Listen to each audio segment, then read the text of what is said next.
Hello, everybody. We are back. The football experience. Caleb and I. I'm wearing a little bit of headgear, and the big reveal. Kabam! Kabam! It actually looks worse on camera than real life. So for you actually watching us and listening to us, I'll do you the courtesy of putting it back on. And I'll do a little. What's the reason? What's the reason why we've got this? Oh man, like haircuts have gone up like 50%, like in the past year. Bloody inflation. So I ain't paying that shit.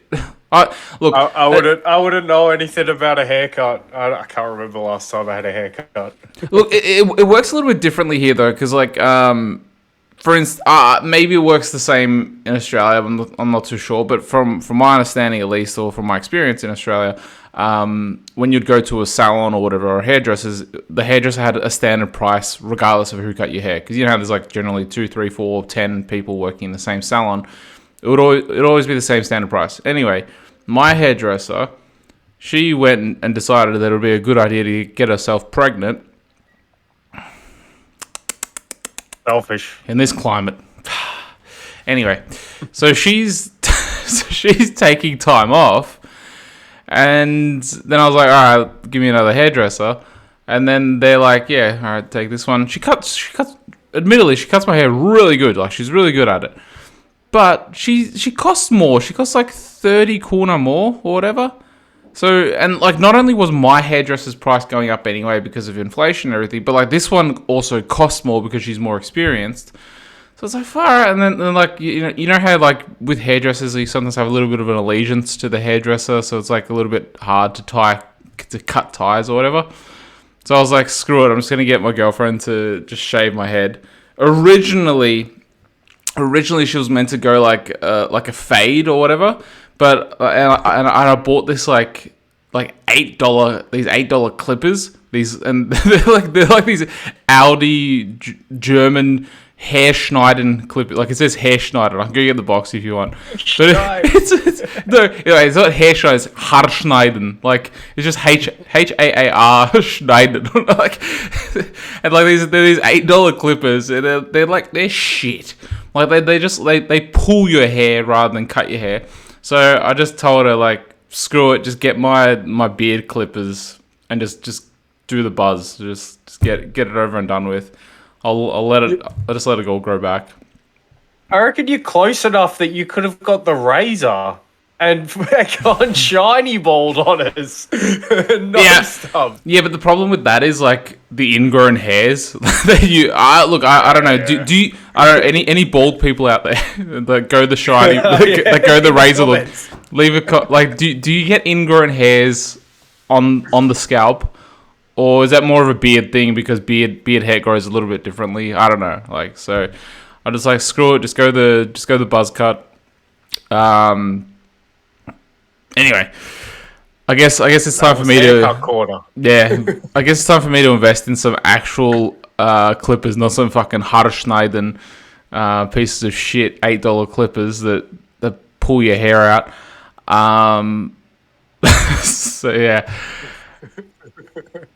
Anyway, guys, Are you going to end up spending more on the process of doing it this way rather than just getting your hair cut? Well, it depends, from the hairdresser? Because like if I buy some like actual quality clippers, it's pretty much the cost of maybe three to four. It's pretty much the cost of 3 to 4 haircuts. So I don't know. I'll let everyone know. But if everyone's still tuning in for these 4 minutes, like, subscribe, and leave a comment below. Let me know what you think of my beanie and my haircut and my Haarschneiden story. Fucking Haarschneiden. Anyway, moving on. Caleb, I said I was going to hit you with a little bit of. It's on topic. It's the World Cup. It's to do with the World Cup. I was gonna hit you with a little bit of a surprise topic. And basically, I'll introduce it in this way. As you know, I follow esports, particularly League of Legends. Great game, fun game. Not endorsed, but League of Legends, if you want to endorse us. Yeah. Anyway, even though we don't make content for the game, but whatever, we'll name drop. Also, not sponsored by Adidas, but Adidas. Anyway, basically, every year for the World Finals, basically it's divided into regions. So you got your European region, you got your Chinese, your South Korean, sorry, American, and like your Latin American region. So you basically like have all these regions, and throughout the year they develop their own, I guess, metas or their own game styles, thinking what they believe is the best style of play to win the game and whatnot. And when it comes to the World Finals, then they basically culminate into they also have their practice games offline behind the scenes, and then while they're having their friendlies or practice games, it's sort of you're getting these like exchanges of styles and whatnot. And then at the actual World Finals, you see what region may have come in with the best style of play. Obviously, talent does come into the factor. So you have your more talented regions like the Chinese and the Korean regions that are more talented than the European or the North American. But sometimes you do have years where there is a little bit of an upset or a little bit of a region emerging with a certain style that benefits them. So my question is, we've now seen basically more matches. We've seen the second round of matches be completed. Is there a sort of meta or style being developed? I particularly point out, for instance, Morocco, who have shown a really aggressive pressing style that reminds me a little bit of like that sort of that German Gengen pressing style, where they're not playing they're not necessarily playing that European football where they're trying to control games. They're trying to like strangle you with possession. Like for instance that Croatia try to play a more possession game. Spain play obviously their possession game. Germany try to play more of a possession game than a Gengen pressing game. But that's basically the question. And like we've seen, also Brazil have brought their own little style as well. And I guess other teams like Mexico in the first half against Argentina, they were sort of playing very similar to the way Morocco played, and also where they were trying to press, be very aggressive, play on the front foot. Are we sort of starting to see that? And also there's been upsets as well, especially in the second round. I think there's been more upsets than what there was in the first round. So are we starting to see maybe that teams that play more aggressive, more on the front foot, also USA, Canada as well, maybe not necessarily Canada in this second round, but Canada in the first round against Belgium, but that could also be an inefficiency or imbalance in Belgium's team. Like I said, are we seeing a certain meta or style of play being developed in this World Cup that as more games progress, we're going to see more games in that sort of manner? Well, I want to answer your question by throwing a question back at you, and your response doesn't have to be long, or if you feel you need to go into it. But yeah, do you believe that the French, Brazil, and Portugal have all played in this aggressive sort of new style you're speaking of? Brazil more than Portugal and the French, but the French have been a little bit more expressive than what they were in Russia. And that might also be because the personnel in the midfield is different. They've been more direct. And also Dembele wasn't a starter in Russia either. So with Dembele and Mbappe on the wings, they've been more direct. Different midfield personnel as well, like completely different midfield.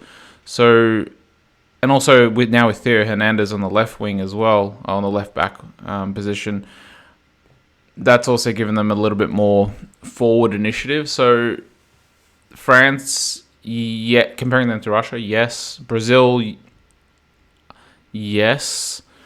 Portugal, they don't really press that much. Not as much as like a Morocco or a Canada or a USA, from what I've seen.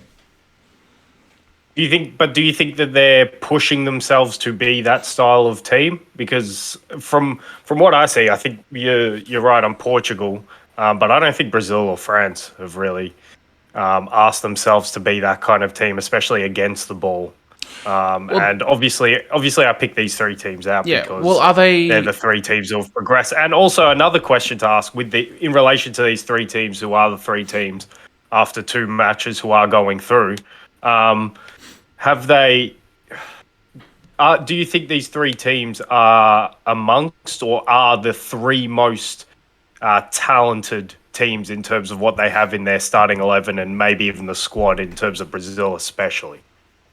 I can fully agree with that. I think that they're the three most talented teams. Like, because on paper going into the World Cup, we were thinking, man, Portugal is stacked. Like, they have Bernardo Silva, they have Bruno, they have Cancelo, they have Ruben Dias, they have Ronaldo. Obviously, like, yes, he hasn't been playing, but still, it's Ronaldo. Like, who even at 37 years of age, you'd still want him up front. Like, I'd still probably take him over. I know they're a different type of striker, but I'll still probably take him over Giroud. Like, I wouldn't, not at this stage. Well, yeah, you know, it's funny though because they're similar ages. Like you'd think straight away, oh, Ronaldo's agent, Giroud is, I don't know, around 30, but they're nearly the same age. Yeah, and it's also interesting. Did you watch the overlap with Virgil van Dijk? The overlap. With Gary Neville.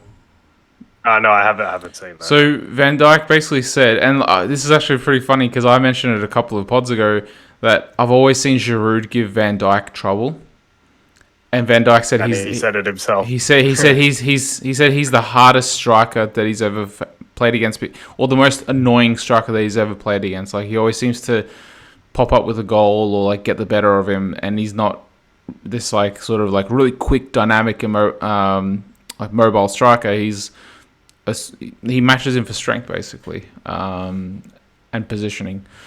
But yeah, like also like to answer your other question, like they're the three most talented teams. They haven't really been asked, or they don't need to necessarily play in that way. I guess it's more for the sort of slightly less talented teams that they then default to that style. Morocco, they're the best example. They've been rewarded by playing that way. But then, like, if I point to someone like England, they don't look like a Premier League team, like a Premier League team that like tries to, because like most Premier League teams have now tried to, like, you know, play on the front foot, press the ball. They're sort of progressing towards that style. At least the top teams. They don't play like a Spanish team where they try to hold possession and break you down, because they're not that good if you compare them to Spain in holding possession. They're okay, but they're not that good. So I don't know. Like, England seem to be like stuck in this sort of limbo between what style they want to play. But yeah, like, I think that the teams, like I said, I think that the teams that are playing more on the front foot, more aggressive, more of that pressing football, they're seeing more rewards. We've seen also Japan in the second half against Germany. They started to play that way and they got rewarded.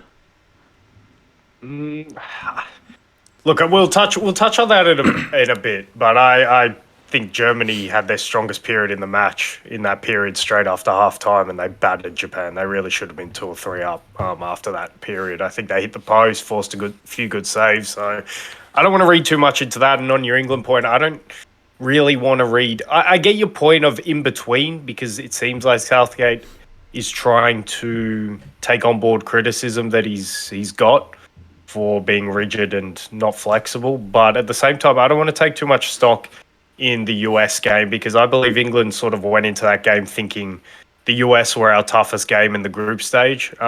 Sure, I think if they wanted to be more expansive, I think they could have beaten the US, but on the day, I don't think they were good at all.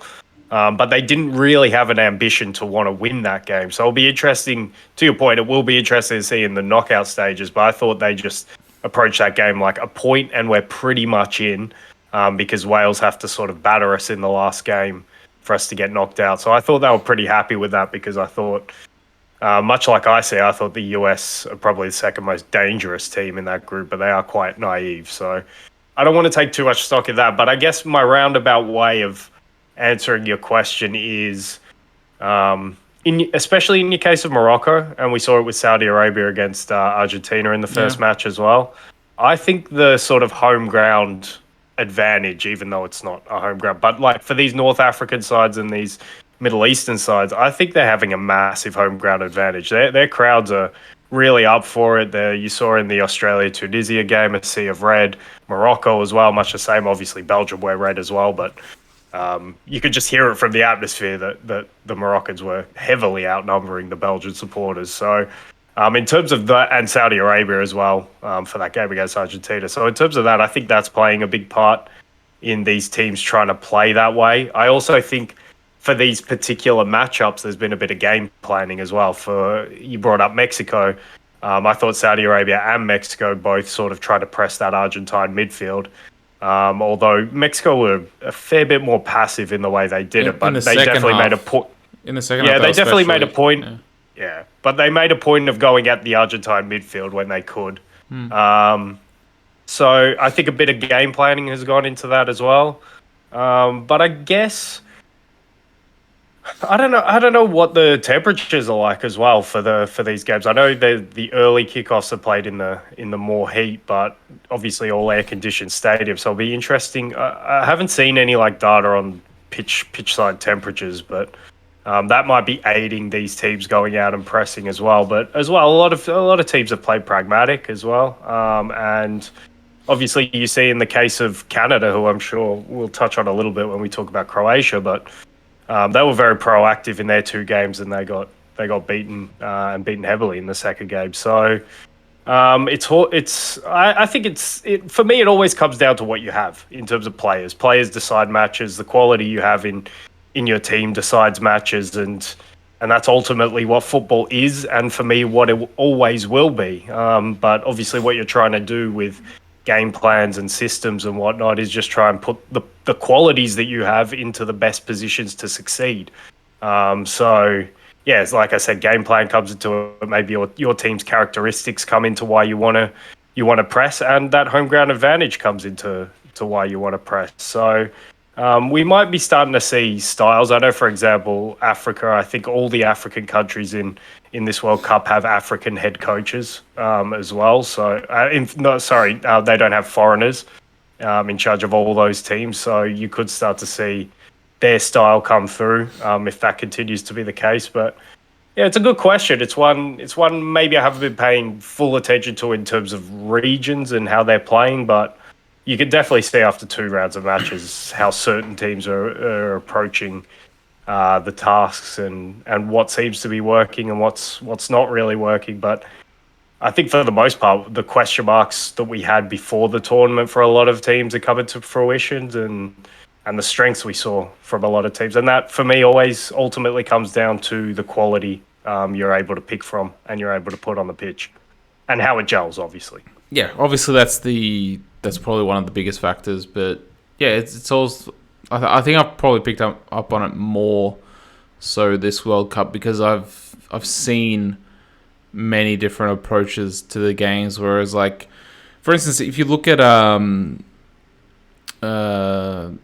the South Africa World Cup, I think Spain probably are most fresh in the memory because I watched every single one of their games, and like it's like everyone just pretty much sat 10 players behind the ball against Spain. So it's like, okay, we're going to let you have 80% possession. No one really tried to, I guess, that style of pressing their midfield, trying to press their centre-backs as well when they're trying to bring the ball out from the back. That style hadn't developed back then. Whereas everyone at the time thought that the way to counter it is to play 10 men behind the ball, which is what we saw, which was how we saw Mourinho's Inter beat Barca that year in the Champions League semi-final.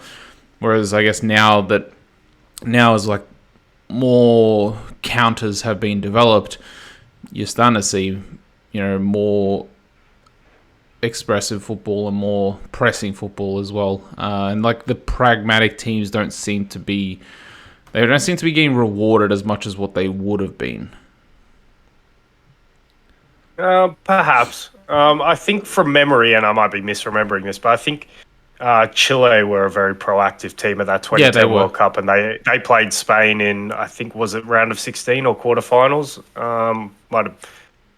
I think it was something like that. Might have been group stage, but I remember that being a bit of a ding-dong battle. Yeah, I think David Villa scored a couple, maybe one, at least one memorable goal. But so I think these things have always been there. I think as maybe we get older, we notice it a bit more as well. And obviously, there's always a chance of, like I just said, I might be misremembering that game. But when you try and think back to tournament, even 2018 for me, when I'm trying to think back to it, like can you be really sure that you're remembering it correctly? If you haven't seen it recently, if you haven't seen many of those games for 4 years since you last saw it. So I think.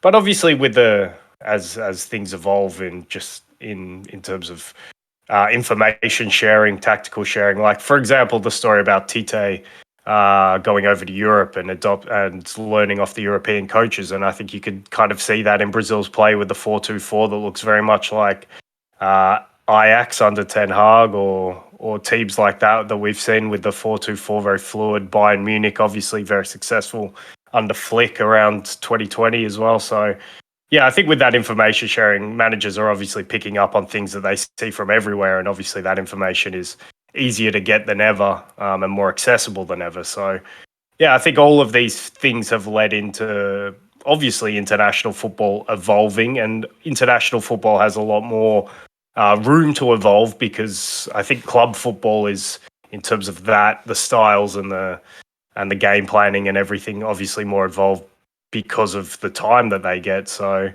now with more information being accessible, I think international teams can catch up and bridge that gap in coming years, and I think they've already started to. So interesting. But what I was thinking of doing for the round 2 fixtures, instead of maybe going game by game, but maybe we could just do some winners and losers, the more eye-catching things we've seen, positive and negative, from teams, individuals, whatever we've seen in terms of storylines. So I'm interested to get your thoughts and see where you kick us off with what you've seen in the round 2 fixtures. You're on mute. Sorry, my friend. They are doing. They're doing. You probably would have seen. Maybe would have seen in the window there's like guys on like scaffolding just outside my windows, and like they were basically like scraping. So I might mute myself if I hear them scraping. So hopefully our audience doesn't hear that crappy background noise. But anyway, how do you want to tackle that? Because do you want to go winners and losers of each group, or just like sort of random whatever, like I said, team, player, individual, group, whatever you like, region of teams.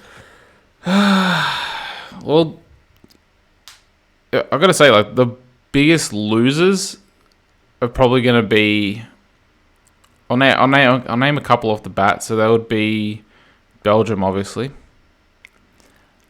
but still not out of it. But they've really made it tough for themselves. Japan as well. They really dropped the ball. They could have had a chance to, like we were talking about, like that in the last pod, that Japan basically. Go through them all, man. Give me the one that you want to start with. All right. Leave some meat on the bone. Screw it. I'll start with Group F then, like with Belgium, Morocco, Croatia, Canada. So obviously Belgium being the biggest losers, like they. Holy crap, I didn't expect them to be this bad. And like this aged as well. And like now you're starting to also hear reports of like a little bit of like infighting as well. Like De Bruyne said something in regards to Belgium being too old. And then I think, was it Anderweireld or Vertonghen? Wait, who was it that spoke out? Or Vertonghen. And he said that maybe our attack is too old because they can't score. So he basically hit out at De Bruyne then. because like they're around the same age, like 31, 32. But yeah, like Morocco now have put themselves in an excellent position where they're facing bottom of the table Canada to get out of that group, which a point seals it for them. A point gets them out.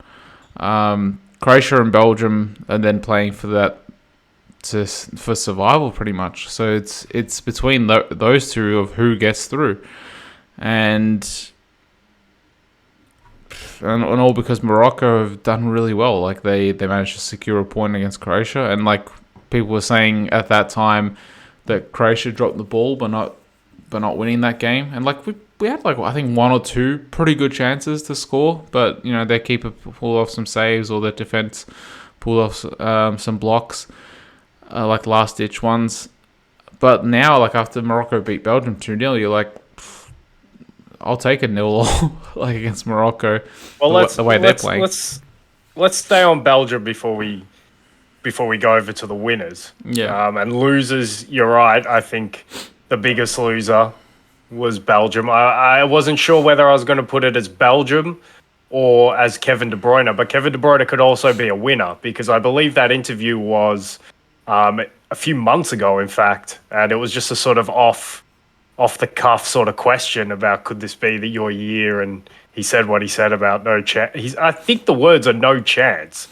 So obviously to say that as your team's best player or best outfield player, definitely, and the shining light, and to go into a tournament with that attitude, that's a big loser for me. I would never have associated Kevin De Bruyne with that. No wonder he hates even international football. Yeah, well, he gives off that vibe, and he definitely has given off that vibe. Definitely this tournament, and maybe for a year or so now. But yeah, I think he's doing a bit of the sulk. He's definitely letting his emotions out, and for a player of his experience and age, I wouldn't have expected that. Yeah. Obviously, he's supremely intelligent, so he can obviously see what is going on in the squad, and obviously that it's done. It's not good enough. But still, you got to keep that in house, and you've got to give your all when you're at a tournament like this. Otherwise, what was the point of getting here? So loser for that, but winner for obviously predicting it because you obviously saw it, and Belgium are proving pretty much why so many of us had so many doubts on them. The infighting, and I think we touched on in a preview pod about there might be an opportunity. Given the lack of sort of gelling within the squads because no camps beforehand, that if the going got tough, we might see this kind of scenario where a team just sort of lets go of the rope. And I don't want to I'm not going to put the mocker on it, but I feel about as close to certain as possible with football that Belgium cannot beat Croatia. They just look like they're ready to go home. They're ready to have their holidays for the summer. Their leader has already said that we can't win this tournament. We're too old. And they've just been belted off the park by an energetic and exuberant Morocco, like we sort of talked about in the opening section.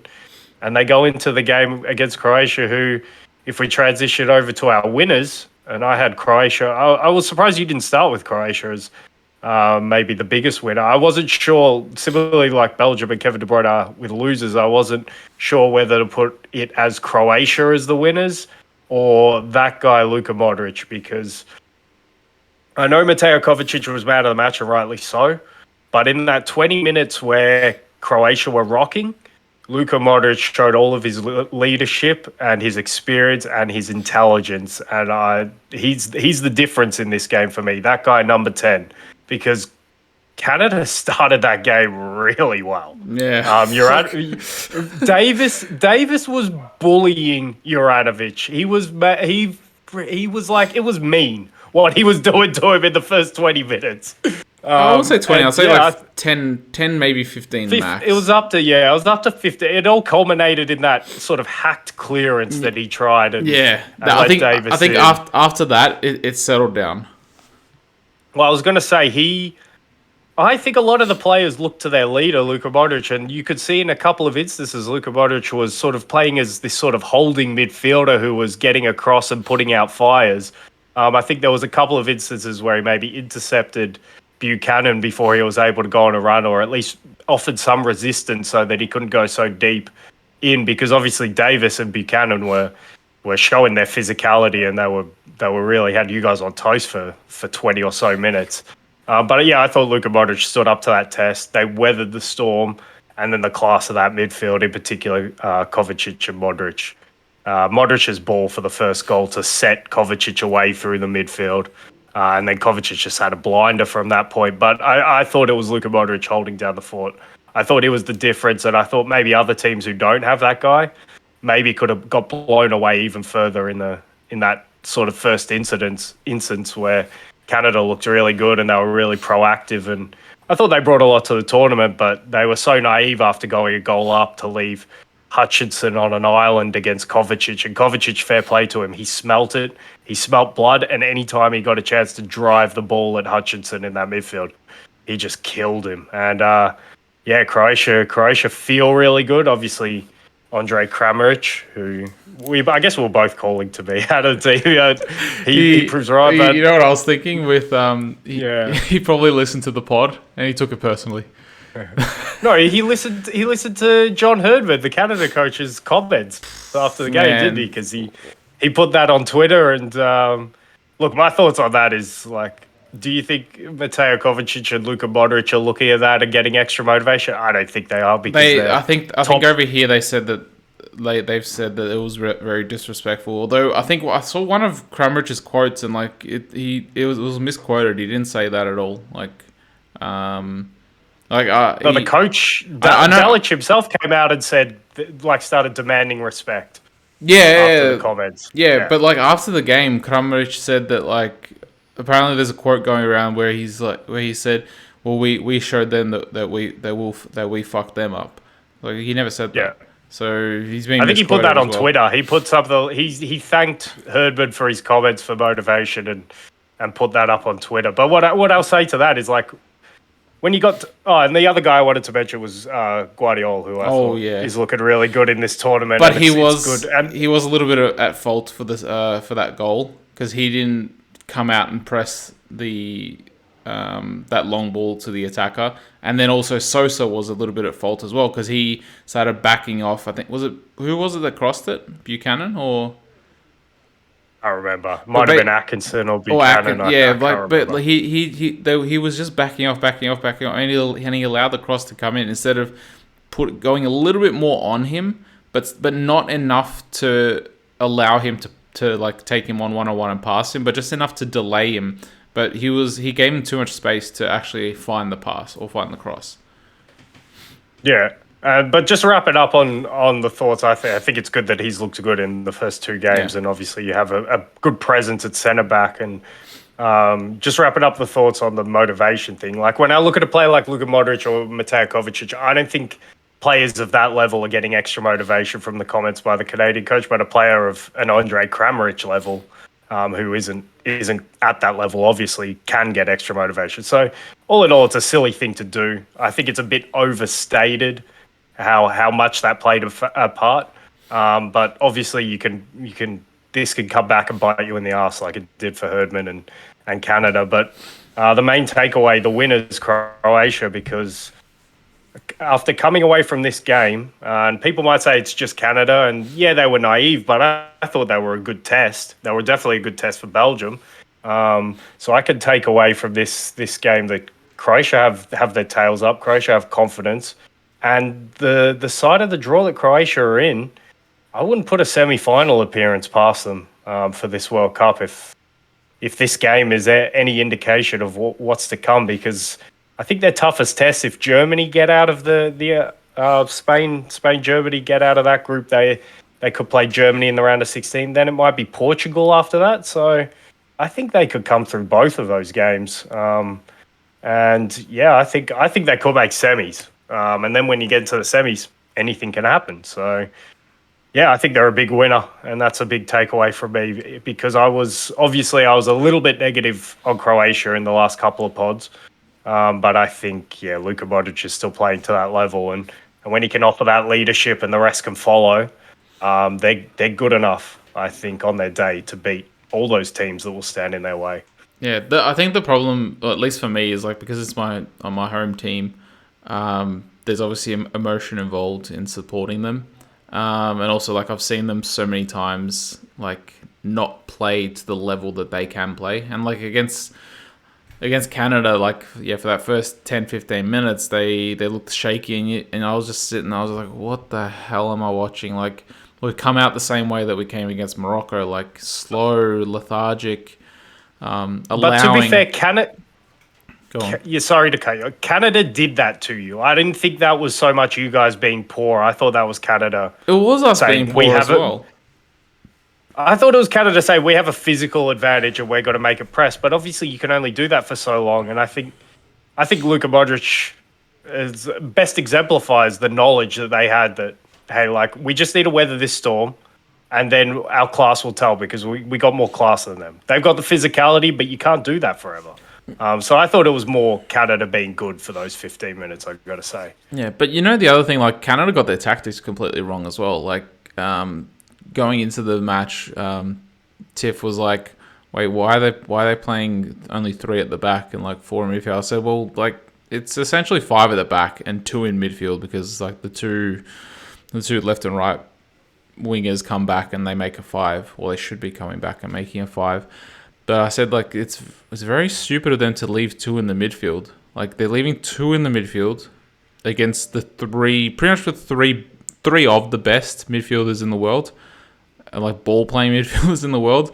And it really showed, as the game went on, or as that first half went on, when those 3 started combining and when Kovacic started driving through that midfield, and when they started playing 1-2s and driving with the ball and breaking those lines, it's like, you remember like those games that we played, like that we played in midfield, not necessarily together in midfield, but like those games in midfield where we're outnumbered in midfield and there's always a player breaking those lines coming out of the second plan, like, and you're like, fuck, I have to track this guy. Like you always feel like there's like an extra man in midfield, and there's nothing you can do about it. Like if you sit, you're getting outnumbered. If you try to push forward, you just get played around.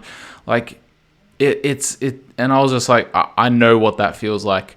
Like after and you just kept seeing it time and time again. Like that the two Canadian midfielders, they just kept getting outnumbered in midfield, and they just kept getting like 1-2'd around.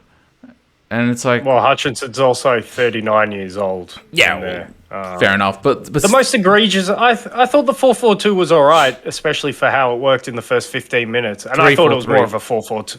I thought it was more of a 4-4-2 when I watched it, especially against the ball. And to your point, that's why there were only 2 midfielders. But Alphonso Davies definitely wasn't a wing back. He was more of the left midfielder joining in with those attacks. I thought more so, and Buchanan also joining in from the other side. So to your point, very open, and they went with 2 up front as well. So yeah, I saw it more of as 4-4-2. But your point about the 2 midfielders and being outnumbered by Croatia's strongest area in the pitch, especially when it's worked for 15 minutes and you've got your goal.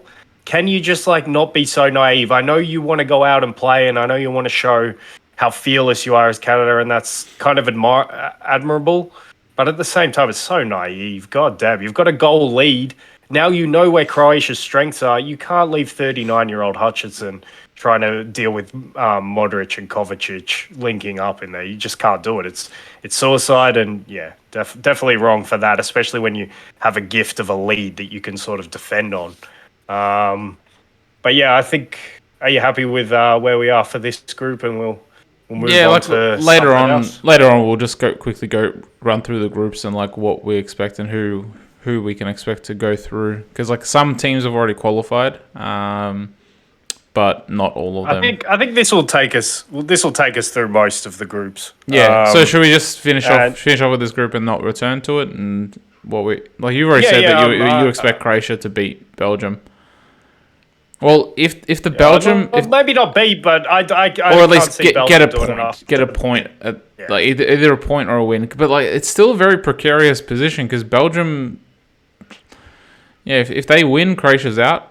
Because you fully expect Morocco to have a +2 goal difference and we have a +3 goal difference. So I I wouldn't expect anything from the other game. I think we saw that with Japan against Costa Rica. I don't Yeah. think you can.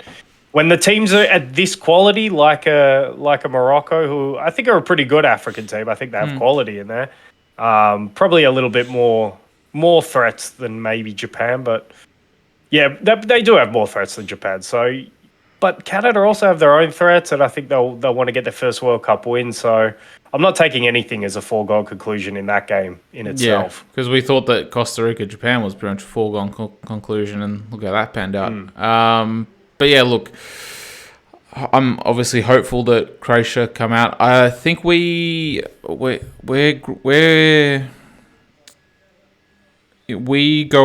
cross over with Group E. So yeah, we get whoever comes first or second, depending on where we finish, first or second out of that. If we get out, hopefully we get out. So yeah, we can move on to that group then, since the biggest losers in that group are Japan, and probably the biggest winners are Germany, considering they've kept their. Hey! What?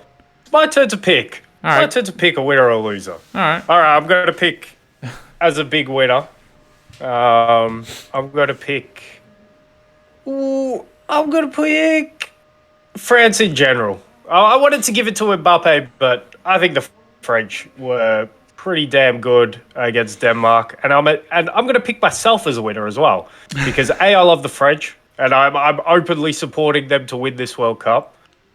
And B, I don't like Denmark, and this has left Denmark teetering on the edge, and it's given our boys a chance that if they draw the last game, Australia could get through to the knockout stage and knock out Denmark in the process. So everything I've seen from this group has been good. So I'm declaring myself a winner, but ultimately the French and Kylian Mbappe and a few other key performers, I'm declaring as a winner, because I think they've been the most impressive team in the World Cup so far. And it's no surprise to hear me say this, but I think Lucas Hernandez going out for Theo Hernandez has been a key contributor to why that has happened. And maybe a few other players like Nkunku and Benzema not being available for selection like I've said, it might have helped, because this team is easy to pick. It's balanced. It works well. So I've been very impressed with what I said.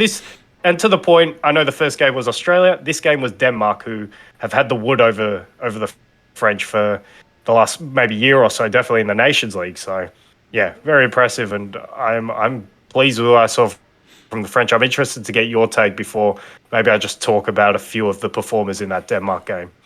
No, I think the French have looked.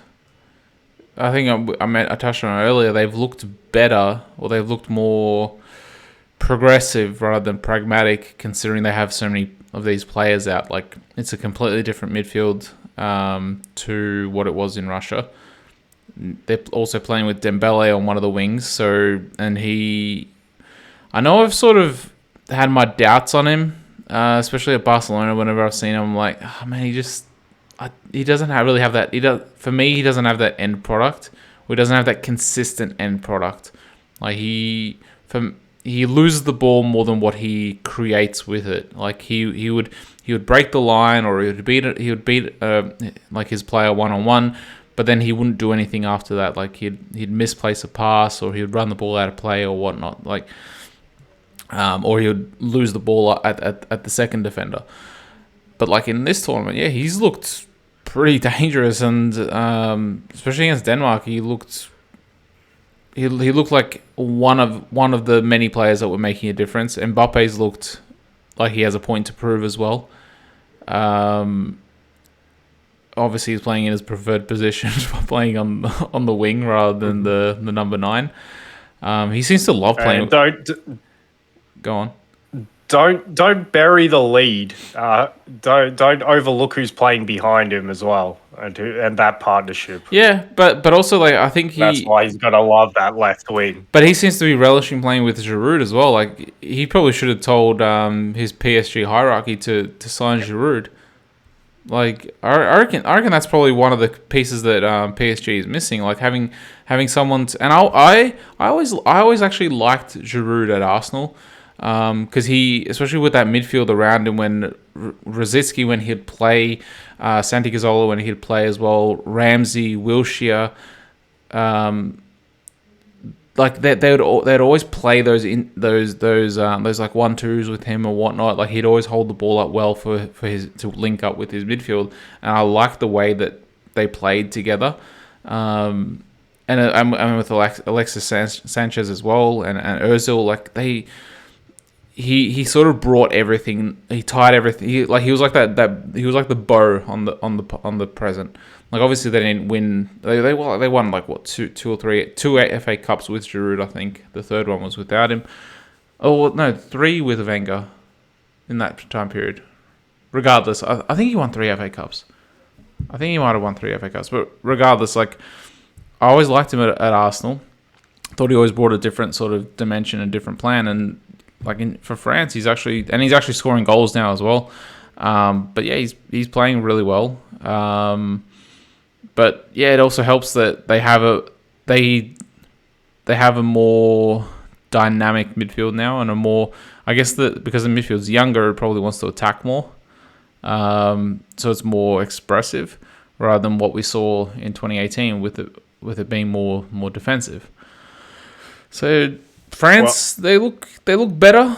They definitely look like they have a very, very good chance of winning, and they had their toughest test so far in Denmark. Because like we sort of wrote off the Australia game, but like you said, because Denmark have been giving them trouble in the Nations League, and they almost did give them trouble in this. They did give them the trouble for most of this game, but they looked better than what they have in their previous games.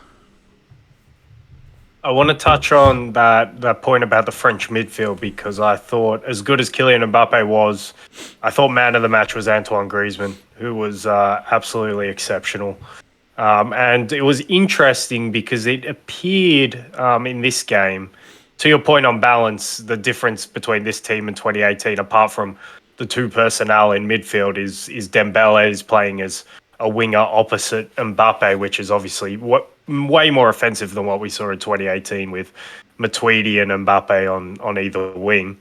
But to the point of the midfield, it almost looks like Deschamps is somewhat helping Rabiot out a bit by letting him almost play as the auxiliary left midfielder. He almost gets pushed out to the left midfield because obviously Mbappe's not going to track back.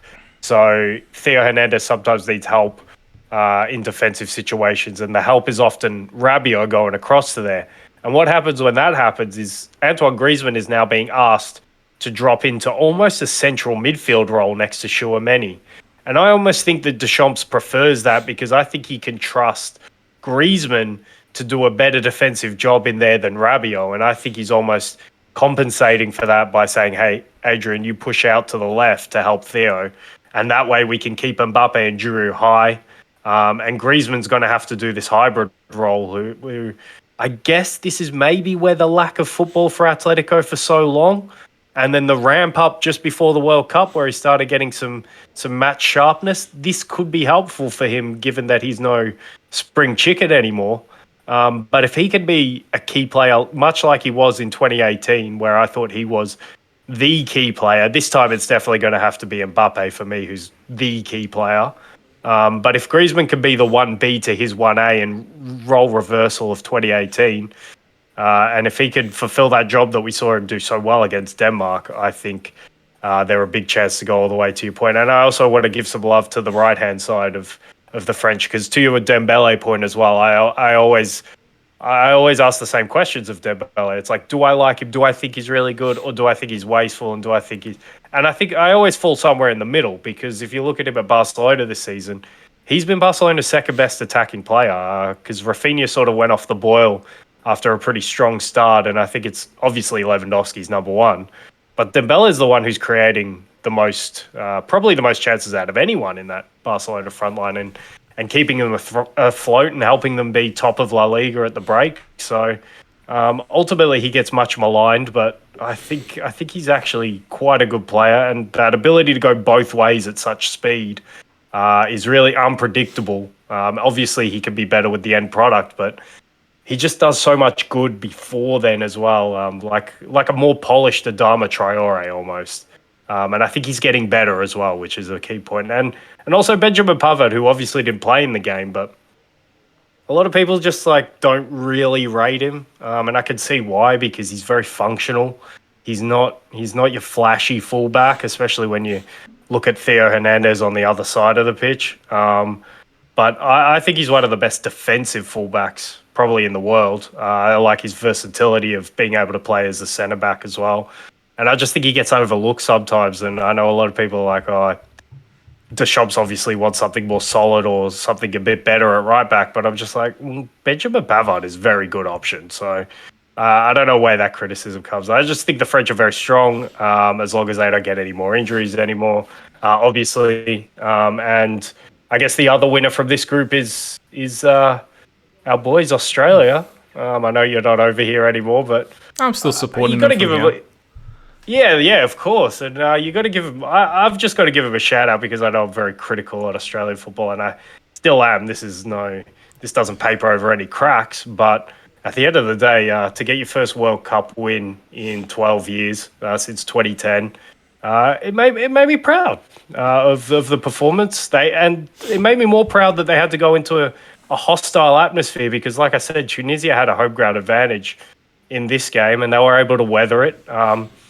The main point is you go into this game and you think this is maybe the lowest quality in terms of individuals on the pitch that you're going to see in the whole tournament.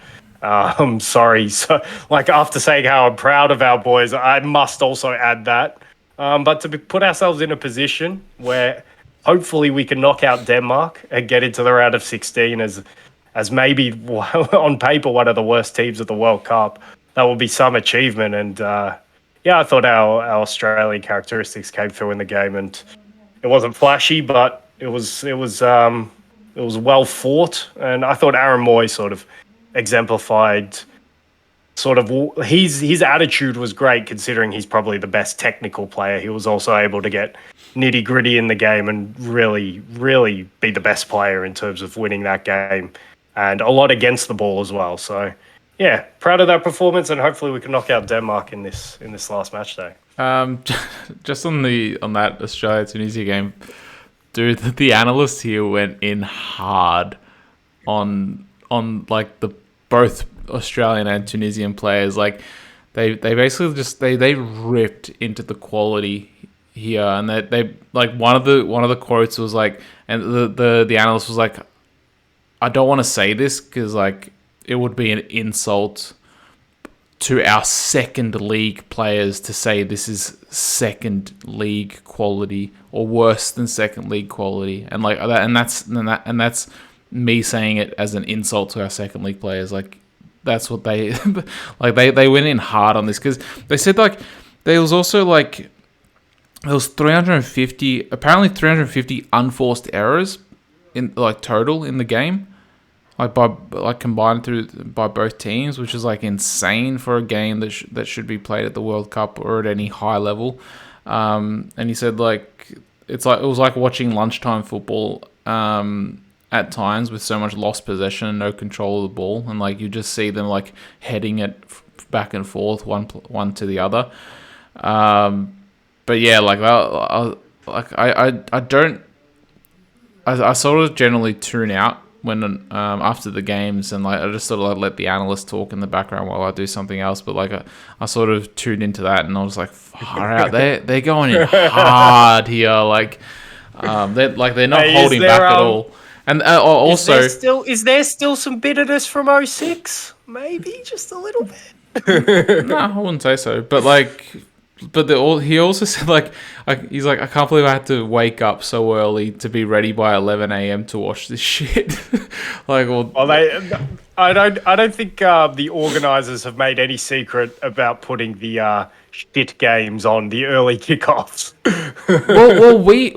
we had Croatia kicked off they had the early kickoff against Morocco, but I think that's more. It's a weird one though because I think Morocco shares the same time zone as Europe, so like. It was 11 a.m. for us, and it would have been 11 or 10 a.m. for Morocco as well. So it's strange that they put it on that early. But like I can understand some games, like for instance, like the Australia game being on at 11.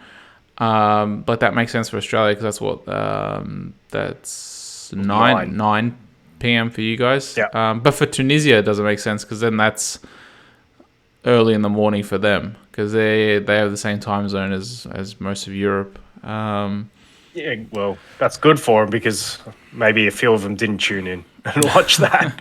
But look, just final thoughts on Australia. Look, I hope that they can get through. Although the quality might not necessarily be there, like they always play with heart, and I wish that Croatia, for instance, would show some of those qualities, because sometimes we just don't show up to games because we think that our quality is so much more superior to the team that we're playing against, and you're like, holy shit, man! There's no hunger, there's no heart, there's no desire to actually win the game, but we have so much quality, and we're much better than we're playing, and we should be playing much better than what we are playing.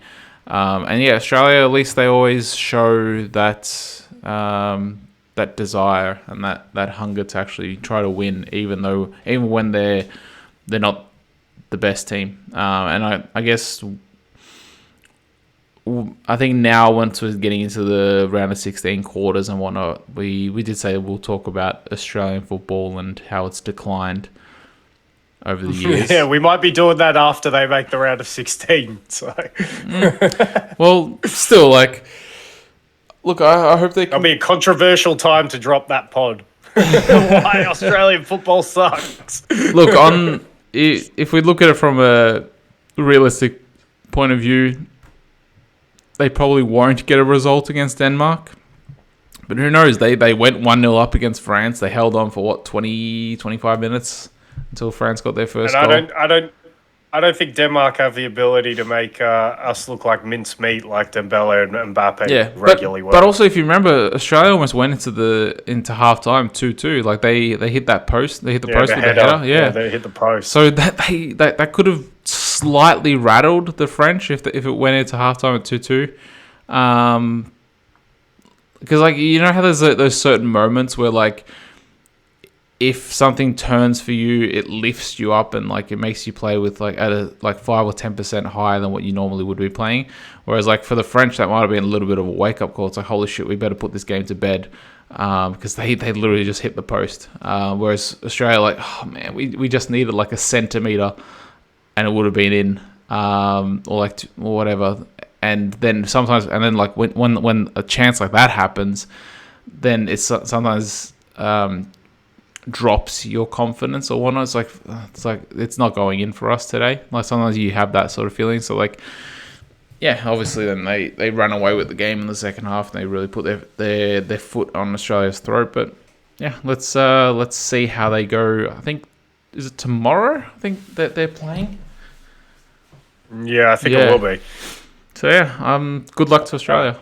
We got a chance. So I believe it's your turn. Winner or loser? What's the next one on the agenda? Well, I mentioned it before because I was trying to steal your spot again. Loser, Japan. Winner, Germany, I suppose. But go on. In this section, can I throw, if we're doing Japan as a loser, can I also throw Saudi Arabia into the same loser category? My idea was to throw them both in and say all the football indies, all the football hipsters who wanted to maybe not overrate Saudi Arabia and Japan's accomplishments in the first game, but overstate them and go into why these results happened. You know why these results happened? Because those teams got extremely lucky on the day.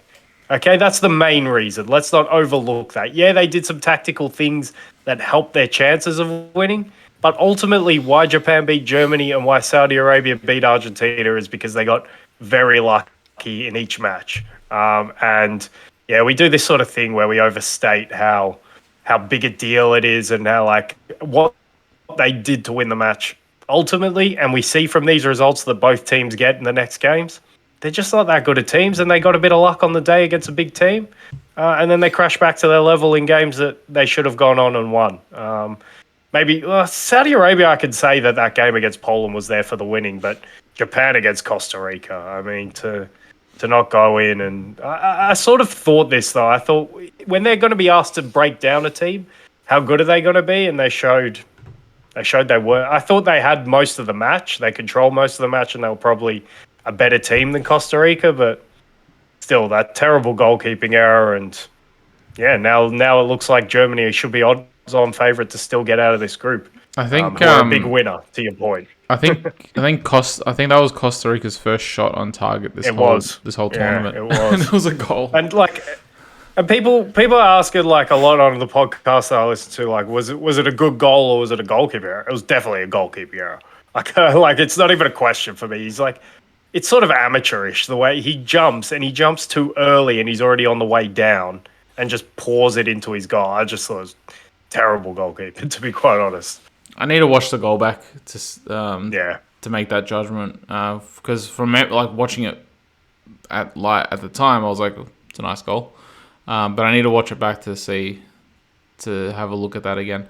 But yeah, we were talking about in the last part. We're like, if Japan can get a draw, if they win, Germany are like 100% out pretty much, unless Germany win against Spain. But if they get a draw as well, Germany are pretty much 100% out as well, because even if Germany get a draw against Spain, then Japan needed to win. They needed to win to pretty much not knock Germany out. But Germany as well, it was a bit of a fun game actually, and it was a bit of what we talked about, like who's going to get the control of the midfield, and it seemed like it wasn't like for like 70 minutes or like that one team has controlled. It felt like 5-minute patches or 10-minute patches at the time, where like Spain had control for like 5 minutes, Germany would have control, Spain would have control, and then like it sort of felt like that, like 5 to 10-minute patches. Right, and not necessarily saying that it was back and forth, but it was a pretty fun game, and like it was a good battle between, I guess, the next generation of midfield stars in Musiala, Pedri, and Gavi, as well to see that. And Germany had their chances, as well, to possibly win the game. They definitely did. Who impressed you most out of those young players in the midfield?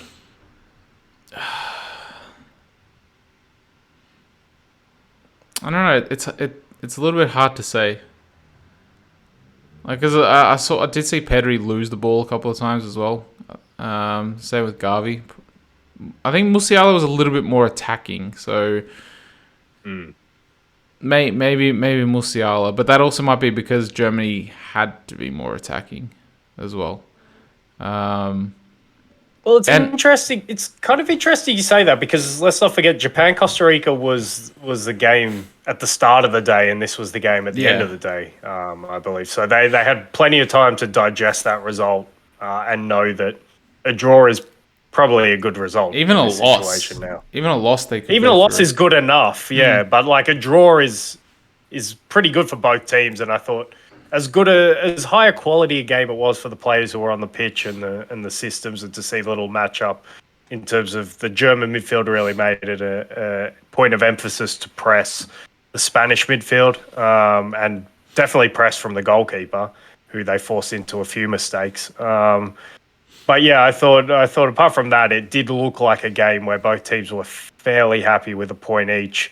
I think Spain could have pressed home their advantage early in the second half, where I thought they were the team in the ascendancy. But to your point, Germany could have snatched it at the end after they scored their goal. Yeah. They had chances before and after the goal, so they definitely came on strong. I think the takeaway as well is Germany are probably going to play with a number 9 in Füllkrug now, just as a reference point. I think it helps them.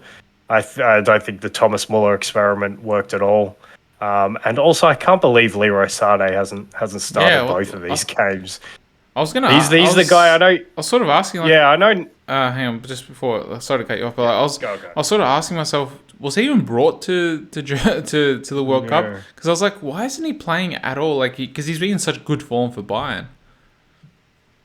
Yeah, I know. I think when we did that top 25 players in Europe now, I think I had him as the highest rated Bayern player. I thought he's been really good this season, and I know Gnabry's quick, but I think Sané's even another level, and he can do it all with the ball as well. So very surprising, very strange. I think maybe Flick has got some answers from this game. I hope he has, because I'd rather see probably those players buzzing around a number 9. I don't think Thomas Muller's been up to it this tournament.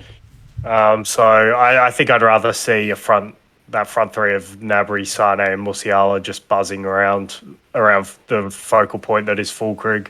Then you got question marks of who you start in the midfield, but at the same, I know I've mentioned it before, but it's starting to look more and more like an option to maybe go Kimmich back to right back. I know he's not going to do it, but I think it just sort of resolves a problem. I think Goretzka and Gundogan in the midfield is still a pretty strong midfield, one of the stronger ones in the tournament when you add Musiala as the attacking midfielder. So I don't know. I still think it's an option. I don't think he'll do it, but I think it strengthens them.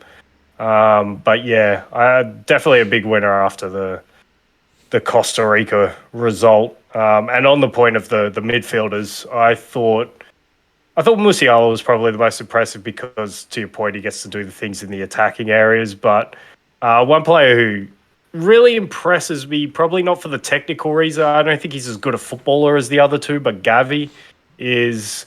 What I was thinking when I was watching the game is, when I see Gavi play, I think he's sort of a hybrid between the roles that an Ivan Rakitic would do and Dani Alves, especially for like Barcelona. And it's no surprise I picked the two players who played on the right-hand side, sort of helping facilitate Messi at Barcelona for all those years, because I think Gavi does so much running for teammates. He runs into channels to allow, for example, Dani Olmo to play in pockets, Marco Asensio to play in pockets, so he'll do the running for them. Much like an Ivan Rakitic did for Messi for all those years. And I also think he gives you that bit of aggro that a Dani Alves sort of gave to Barcelona for all those years. So I think his qualities are more in that sort of the intangibles and almost leadership, which is weird to say for an 18-year-old. But I'm always so impressed by how he can be such a galvanizing force for his team at such a young age, and not through his football talent. Whereas I look at a Pedri and I think the football talent is unbelievable, off the charts. I think maybe he's the most talented technical player out of the three, if you include Musiala. Musiala always impresses me with his energy and his perpetual motion and his ability to pick up the ball in between the lines.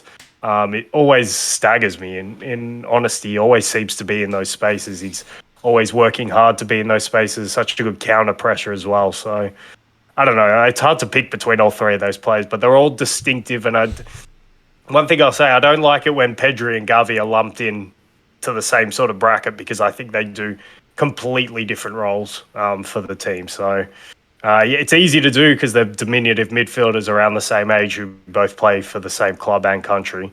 But I think they're completely different players and shouldn't lose sight of that fact. But yeah, an interesting game, one that was definitely worthy of a quarterfinal or a semi-final, but the stakes were just taken off it a little bit after the Costa Rica game, and I thought it somewhat played out that way. Yeah. For as good as the game was as well.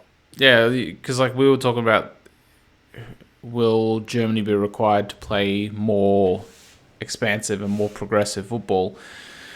They sort of did. Like they definitely did create chances, and they had a couple of chances. But they probably would have played with more pressure and with more intensity had Japan have won. Definitely. Yeah. Was there any other winners or losers from any other groups? Because like some of them were like not really winners and losers. Like some of them went the way we expected them to go anyway. So I have sort of in the same mold as Belgium, but obviously to a much lesser level. And to touch on Group B, I have losers Wales. I thought Wales were pretty diabolical in probably both their matches, to be quite honest. I thought they were pretty fortunate to get a point against the US. The US showed a bit of naivety in the first game, and then I thought Iran sort of battered them off the park, to be quite honest, especially with the power play of Hennessy getting sent off. But yeah. I think you predicted Wales to get out of the group, and it was a pick-em between US, Iran, and before you go on, Wales. I probably should have revisited that and really had a proper think about how much impact Aaron Ramsey and Gareth Bale are going to make, because he's barely playing. I think Gareth Bale's barely playing in the US. It's probably similar to Belgium in that sense, where there's mostly aging players, or at least the players that should carry them are aging or have aged. So you can't expect what they were doing 4 or 8 years ago to do what they're doing now. Yeah, definitely. And it's almost surprising that it was enough to carry them into this World Cup through qualifying, to be quite honest, that they're even here, really, because I think Bale has barely been playing for years now, and Ramsey's been on the decline for a few years as well. So, yeah, it is interesting that they even got here, but upon getting here, I don't think it's unreasonable to expect at least a bit more than what they've shown, and I thought they've been pretty diabolical. They've probably only just been a bit better than Qatar, who was another big loser, the worst host. Probably they probably will go down as the worst host in World Cup history. I don't know if South Africa won a game. No, but they're the first nation to get knocked out after 2 games. The first host nation. Yeah, like I said, the only other host nation to even get knocked out of the group stage was South Africa in 2010. So, they've to this point been the worst host. They probably will go down as the worst host because we probably expect the Dutch to beat them. But although the Dutch might be just content with the way they've played and just stay under the radar, because I don't know who's really having any hardcore Netherlands discussions after what we've seen for the first 2 games from them, really. I don't know. Do you have it? Do you even have any thoughts? I thought I maybe got a few thoughts, but not really. I never really had them as. I never really had great expectations of them. Well, to be fair, okay, sorry, yeah, go on. No, and I don't know. To be fair, Ecuador are a decent team, but even so, you'd still, on paper, you'd still expect the Dutch to win that game. Yeah, and I think my thoughts were, I thought Virgil van Dijk had a really good game, but the takeaway will be he could have closed that ball down quicker for the Ecuador goal. I know Frankie de Jong probably should have picked his pass better in midfield and not played Timber into a position where he has to turn on the ball in the midfield, which he's not accustomed to as a centre-back. He shouldn't have turned himself anyway. He probably should have either got rid or played the way he was facing if he had a pass on. And then Van Dijk, I think, could get across to that ball quicker, and Ake can keep on blocking instead of trying to play a offside trap. So I think there was just a succession of errors that lead to that goal. But I thought Ecuador were good enough value to get a point from that game. It's obviously sets up a really interesting winner takes all, or whatever it be, against Senegal in the last game. Who, for me, that's a pick 'em. That's a 50-50. Ecuador, if I had to pick, I'd probably pick Ecuador. I just fancy them a little bit more. But I don't know. I think Enner Valencia might have an injury problem, and he's been so huge for him in this tournament so far. So, we get the interest of that, at least, to see who goes into the round of 16. The Netherlands are pretty much there, barring a catastrophe against Qatar, which I really just don't see happening. And I finally sort of half did the bracket, and sort of, obviously this is going to change, but I put who we'd expect to see into the quarterfinals, and the quarterfinals matched up as the Dutch playing Argentina in that side of it. I think Brazil were playing Spain. Wait, you have Argentina going through second? Nah, first in the quarters. I'm not talking about round of 16. Okay. Yeah, when we get to the quarters, yeah. So I think it was Brazil, Spain, Argentina, Netherlands, England, France, and then it was a pick 'em between whoever wins out of Germany and Croatia and probably Portugal. They'll meet. So yeah, we could have some really juicy quarterfinal ties. But what I'm saying is, it's opened up for the Dutch. They've got a pretty powder puff group, and they shouldn't have too many difficulties in their round of 16 game either. So I don't know. We could see them all the way in the quarterfinals. Argentina. I guess that's the next team we should. In fact, I wanted to ask this of you, but that's the next team we should address in Argentina. And I couldn't pick a category for Argentina, whether they were a winner or a loser. And I'm interested to get your thoughts on what you've seen of them so far. Well, firstly, two great goals scored by Argentina. Which one was better for you, the Messi goal or the? No, the Enzo. The Enzo. Because, but I'm biased because I have a lot of stock in Enzo Fernandez. Yeah, but that stock went up. From memory, doesn't the keeper get a hand to it? I don't think he did, but it's pretty much in the middle of the goal anyway. Like it's not like it's top bins or anything like that. It's not top corner, but I thought it was enough. And remember, this is World Cup Guillermo Ochoa, the superhuman that he becomes every 4 years. But the thing is that the Messi goal pretty much breaks the deadlock and then requires Mexico to then be slightly more expansive to actually open up and start playing a little bit more to grab a goal themselves. But didn't he drag it just a bit? He dragged the shot just a bit. I don't know. He's the great man, so how could I question him? It was a little bit scruffy. I don't know. It looked like he hit it pretty clean. It looked like he hit it pretty clean. Maybe. All right, we'll give him the benefit. It's Leo Messi. We'll give him the benefit of the doubt. I still preferred the Enzo goal. The Enzo goal. The Messi goal is definitely more important. So we can agree on that one at least. But I guess, what you said, the aesthetics of the Enzo goal, it definitely looked nicer. But I don't know with Argentina, like they haven't really impressed thus far. Who do you think they're? I won't extend it to 5. I'll just go give me their 4 best players. In fact, I will extend it to 5 because therein lies the question. Who are their 5 best players? Well, Messi, obviously. Lautaro hasn't showed much. But I think, on paper, he is. Defense-wise, the other Martinez. Yeah. Are you going in order of players? No, not really. Just throwing them out. So we're up to 3. Di Maria's important, but he's not the Di Maria that he was a couple of years ago, but he's still important. But are we talking about best or important? Which worries me. Yeah, are we talking about best or important? We're talking about best. Enzo, whenever he comes on, he looks good. They're the 4 I had. Now give me a 5th. That's the question. Is it Emi Martinez? I thought he could have done better with the second goal for Saudi Arabia, and he's not like a top goalkeeper, is he? He plays at Villa.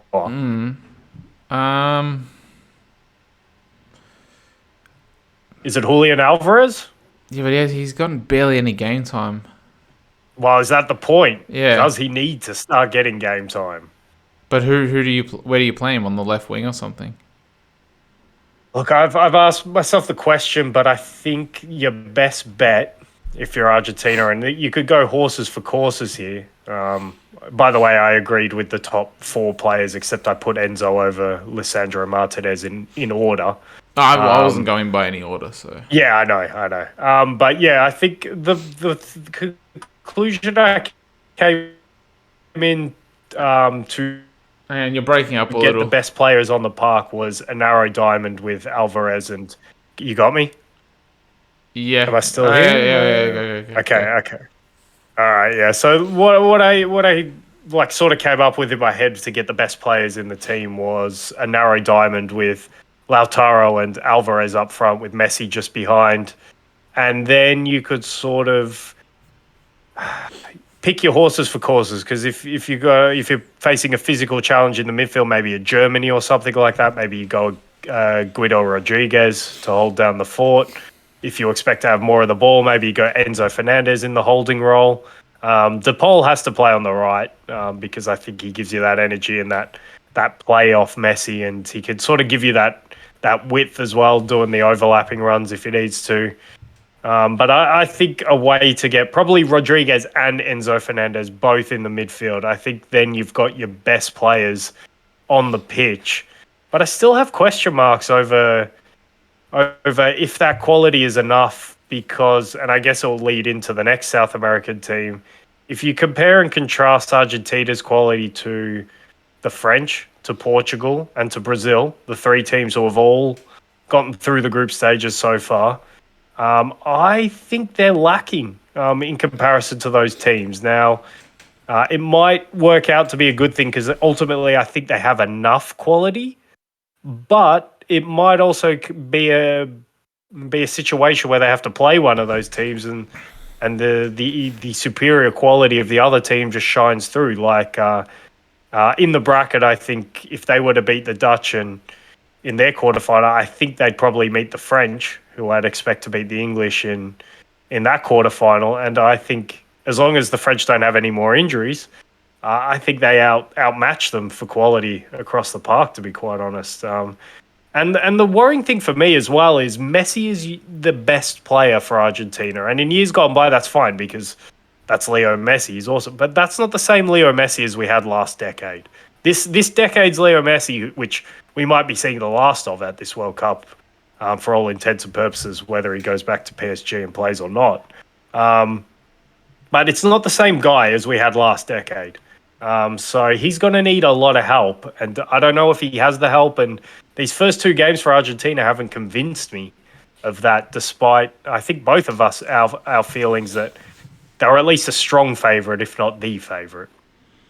Yeah, like if you like you said, if you look at them on paper, they definitely don't have. Brazil have a stronger starting 11. Portugal have a stronger starting 11. France have a stronger starting 11. What was the other team that you mentioned?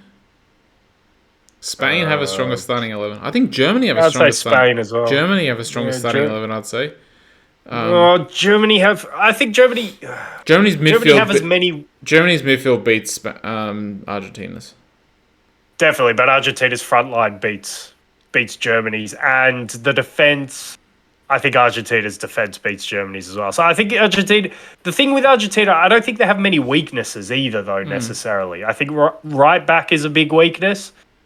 But apart from that, I kind of like that. I don't think there's any other glaring weaknesses on the pitch, unless they play Leandro Paredes in a game that they're not dominating, because he doesn't do it for me. Yeah, like you said, I don't necessarily see any glaring weaknesses, but I don't see any. The way they've been playing, though, at least the opening two games, I don't necessarily see any glaring strengths either. Yeah, I agree. I agree with that. Yeah, I'm going to... so they're on France's side of the draw. Yeah, that would be a semi-final matchup if they both win their groups and then obviously come through. Yeah, and then what? Did you say they possibly face Netherlands in the round of 16? No, in the quarters. Who will they face in the round of 16? They're Group C. So I think they'd play Australia or Denmark. Okay. Or possibly even France if they finish second. But they're facing... What, if Australia win and knock the French off top spot? No. Argentina, because they're on 3 points at the moment. Yeah, no. Oh, yeah, if Argentina finish second, of course. Who's on 4 points in that group? Poland, yeah. Poland are 4 points. But they play each other. And I don't know. Yeah, Poland were uninspiring in their win against Saudi Arabia, to be quite honest. Yeah. I don't know. That would be interesting. Get it over and done with at the round of 16 again, rather than wait till the semis. We'll go France, Argentina. Yeah, I and don't then know. the Dutch would have a clear path to the semi-finals if Poland got out top of that group. Yeah, I don't know. There's just not teams that have. There's other more convincing teams to the Argentines. Yeah, I agree with that, and I guess that should segue us onto what we saw this morning. And who do you want to start with, Portugal or Brazil, or did you want to pick another random team from those? The other, actually no, you've got a choice between the teams who can go and win it in Brazil and Portugal, or you can pick the other games in those groups, which were more interesting because they were fun games. Well, do you think... We'll start with those ones because we won't spend too long on them. But do you think Serbia are a bit of a loser because they were up 3-1? Definitely. I was going to say defending in that Serbia Serbia-Cameroon game. Defending was optional. Oh man, as the old cliche the said. right back for Serbia. Oh, at fault. Maybe not for the first goal at fault too much, but like because he keeps him on by like a centimeter or two. But for the second goal, he's definitely at fault by not coming out and being ahead of his centre backs. What are they doing playing that high line at 3-1 up anyway? Especially against Choupo-Moting and Abubakar, who just want to run him behind anyway. Yeah. I don't know what the thinking was there. But you're sort of big loser Serbia. But you're sort of thinking like, oh, they're gonna pretty much repeat what Croatia did the night before. And yeah, they looked like it at 3-1 up, didn't they? Yeah, and then they go and drop the ball, and now they're on 1 point. Switzerland are on 3. Now it's Serbia, Switzerland, right, for the final game. Yeah, and I was going to say another winner. I'll address this now in terms of the last games. People who love grudge matches, because we now have Switzerland-Serbia, which is obviously a repeat of, I think, the last group stage game in 2018, and also has a lot of charge it over... Was it? I think it was the last group stage game in the 2018 World Cup in that group. I think obviously ultimately Switzerland got through. Also has the charge over Kosovo, and Xherdan Shaqiri and Granit Xhaka being Kosovan and very much charging that themselves as well.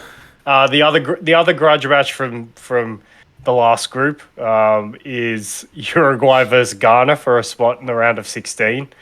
Need I say any more about 2010 and probably the most infamous player of the 20th century doing one of his infamous acts in Luis Suarez, who is at his last World Cup, and Ghana have a chance to show him the door in a not so graceful way.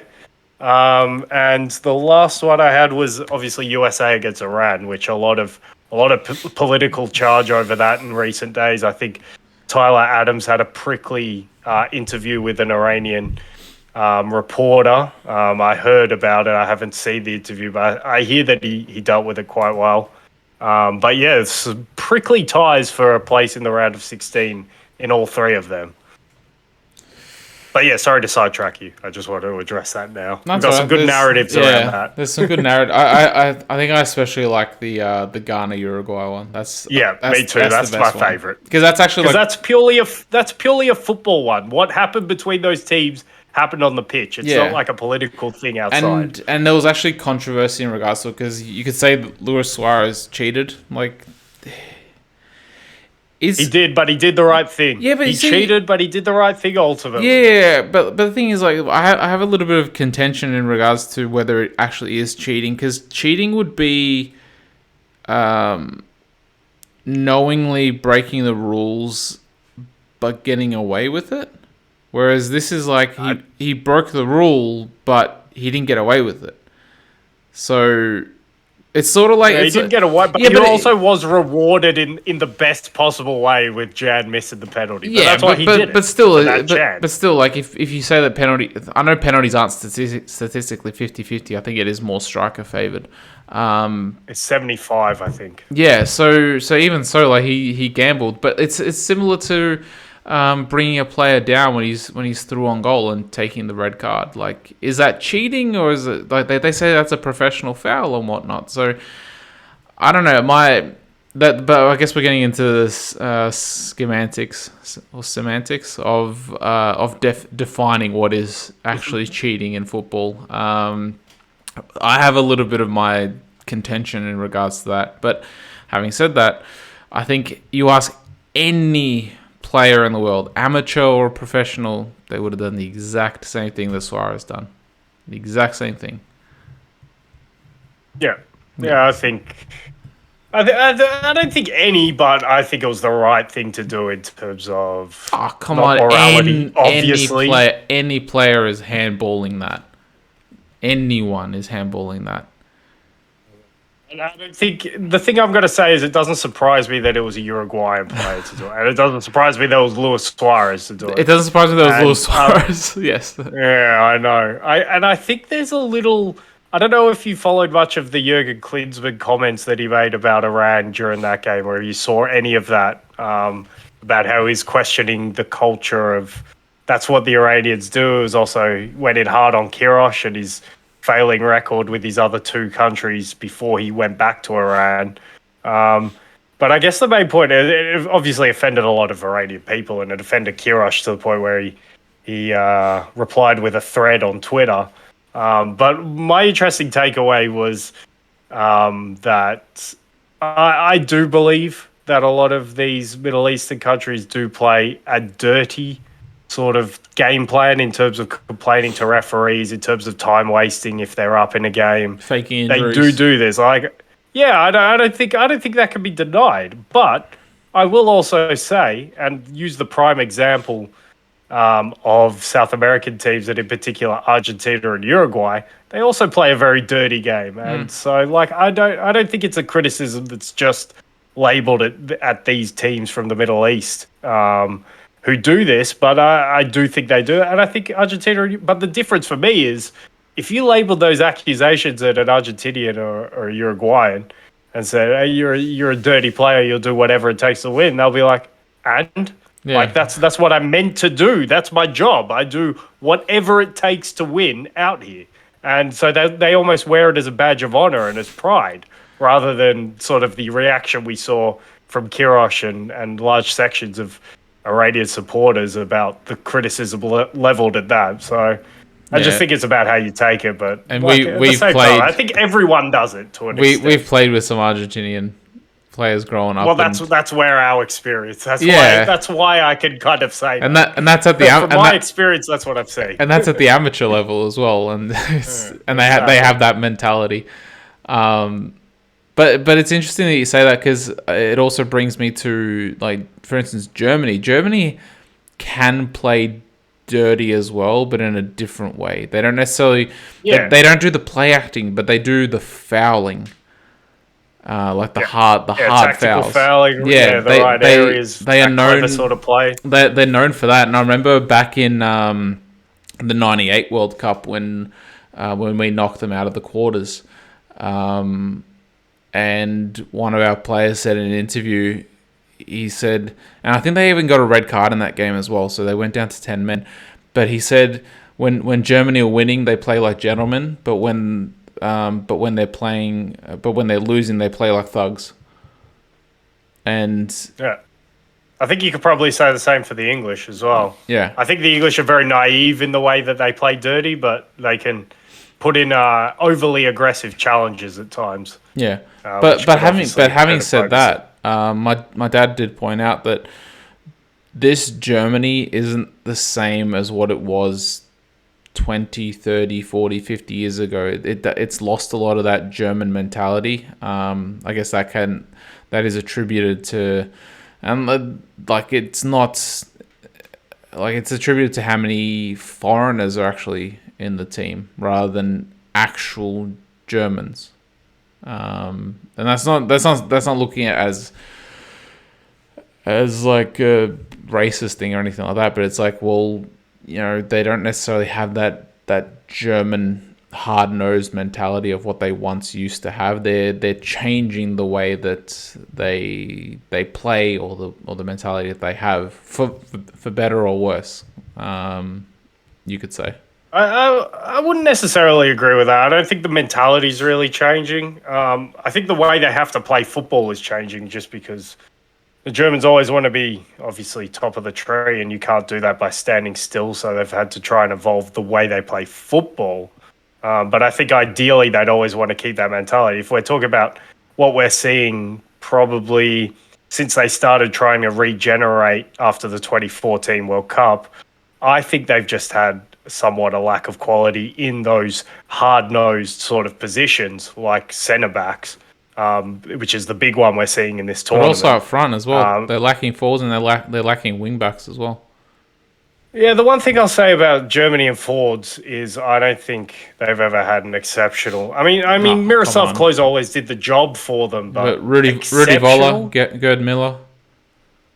Gerd Müller, of course. Rudi Voller as well. I'm not talking about that far back. Rudi Voller, he was pretty good. Jurgen Klinsmann was pretty good. Yeah. But probably since like the last really truly outstanding, I think, was probably Karl-Heinz Rummenigge back in the early 80s. And before that, it was Gerd. But if And you I know Klose has the record. But also, if you look at it, like, because my dad did mention, like, back in the 70s and 60s and 80s, they always took the majority of their players from Bayern, from Mönchengladbach, from Dortmund. When's the last time there's actually been a great German number 9 from either of those three top clubs?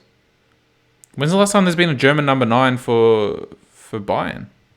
Because Muller isn't exactly a number 9.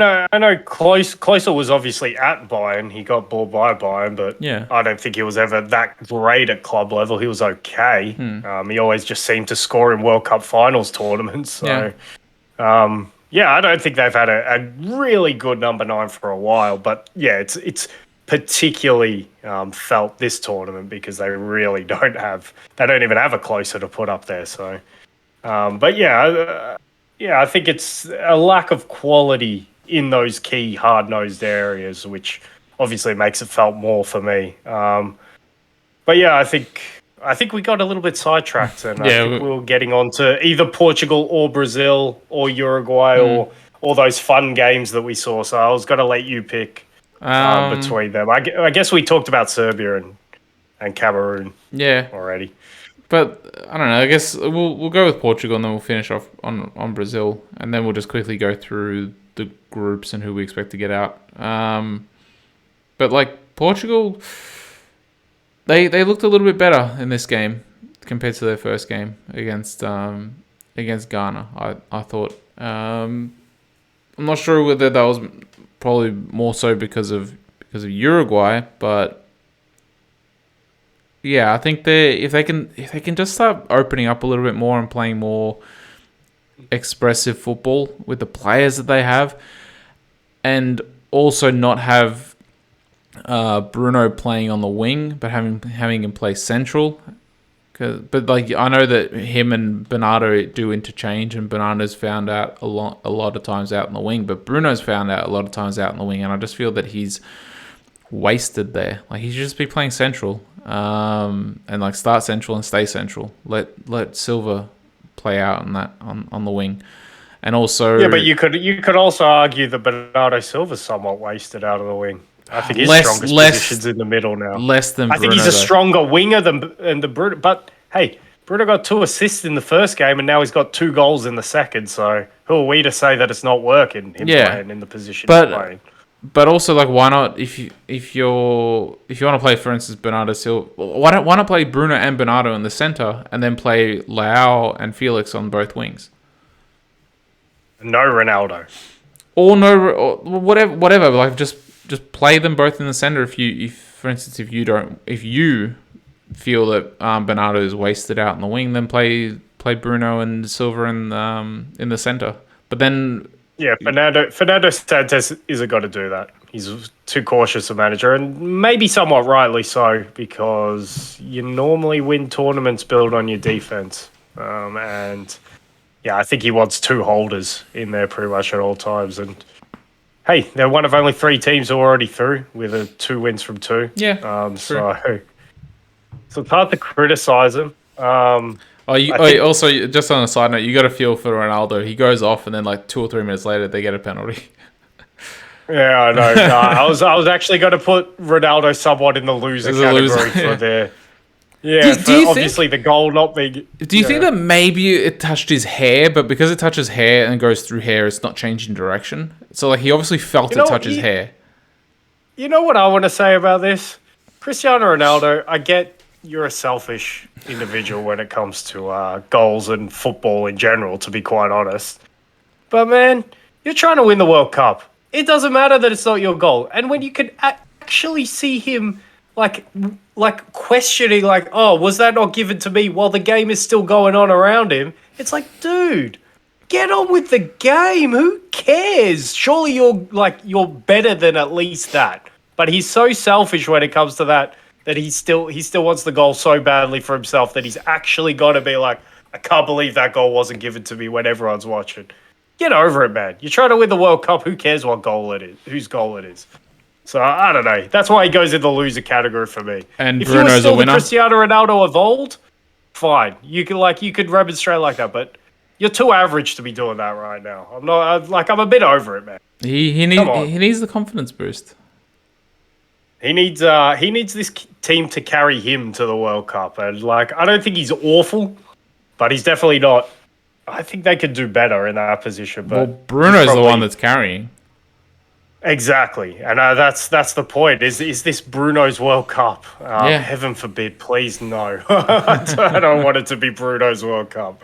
I think he's a good player, good creative player. He's a bit hit and miss, but he's a whinger, isn't he? And he's Yeah. just a little bit, and he plays for United, so I don't love him, but he is playing exceptionally well. I thought, and like. I'm interested to get your take on the whole Liao situation. Do you like him in the role that they have him, or do you think he should be a starter with the quality and I'd start him. I'd start him. the difference in quality he has?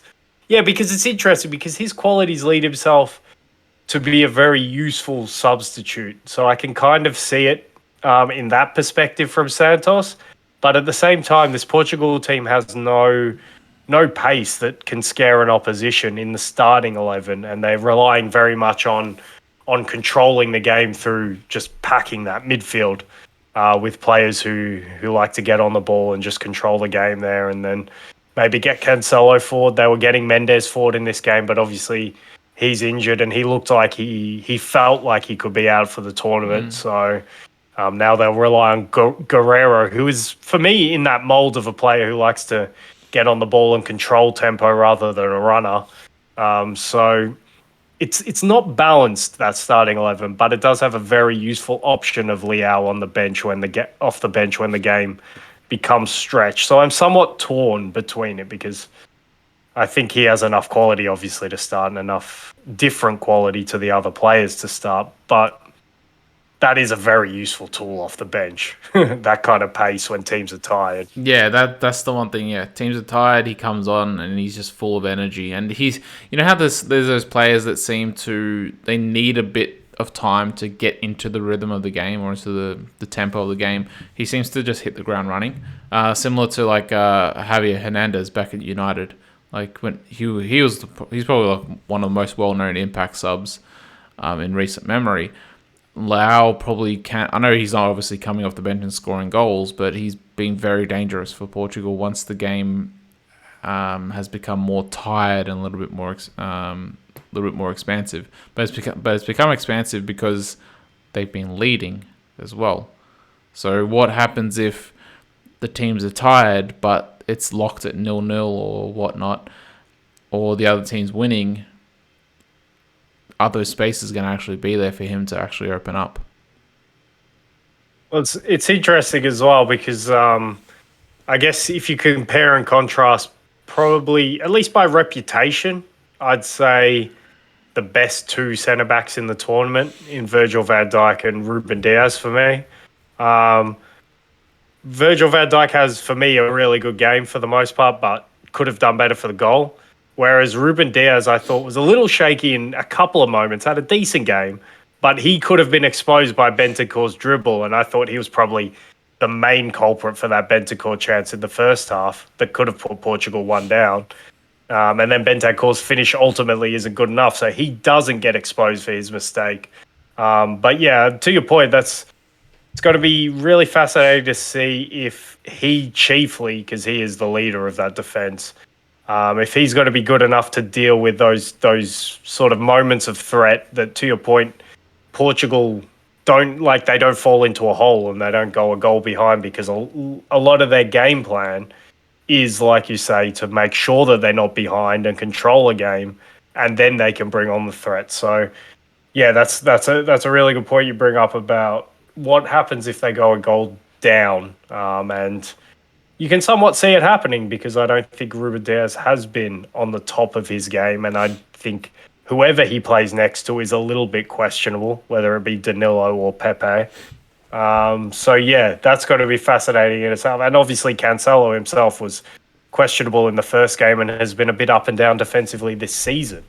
And Guerrero isn't naturally a great defender himself. So your game plan is built on basically Ruben Diaz being unbelievable, much like the Dutch game plan is built on Virgil van Dijk being unbelievable. But the difference is, I think Portugal have the ability to switch it up, but I don't know if Fernando Santos has the ability to switch it up. That's the problem.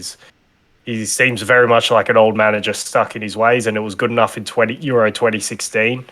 And it will be fascinating to see if it's good enough now, because I don't necessarily always disagree with that tactic. If you've got that much quality going forward, that hey, let's just make ourselves solid defensively, and we've always got enough quality to nick a goal or two.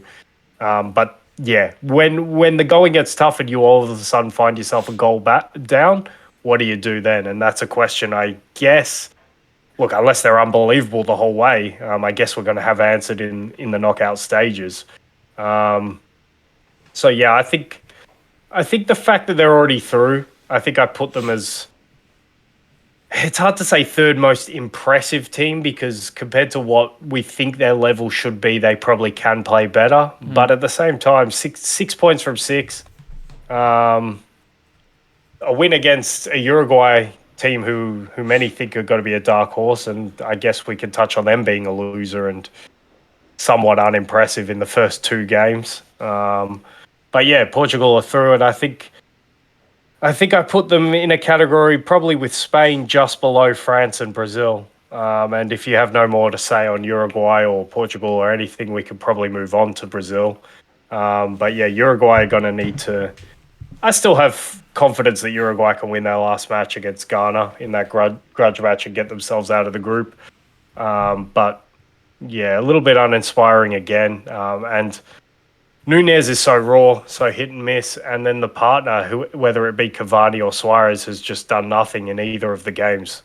And they've started one each, and neither of them have done anything in the game. So maybe they have question marks. Maybe this World Cup comes one too soon for Uruguay. But yeah, I still expect them to get out of the group, but they have to be perfect from now.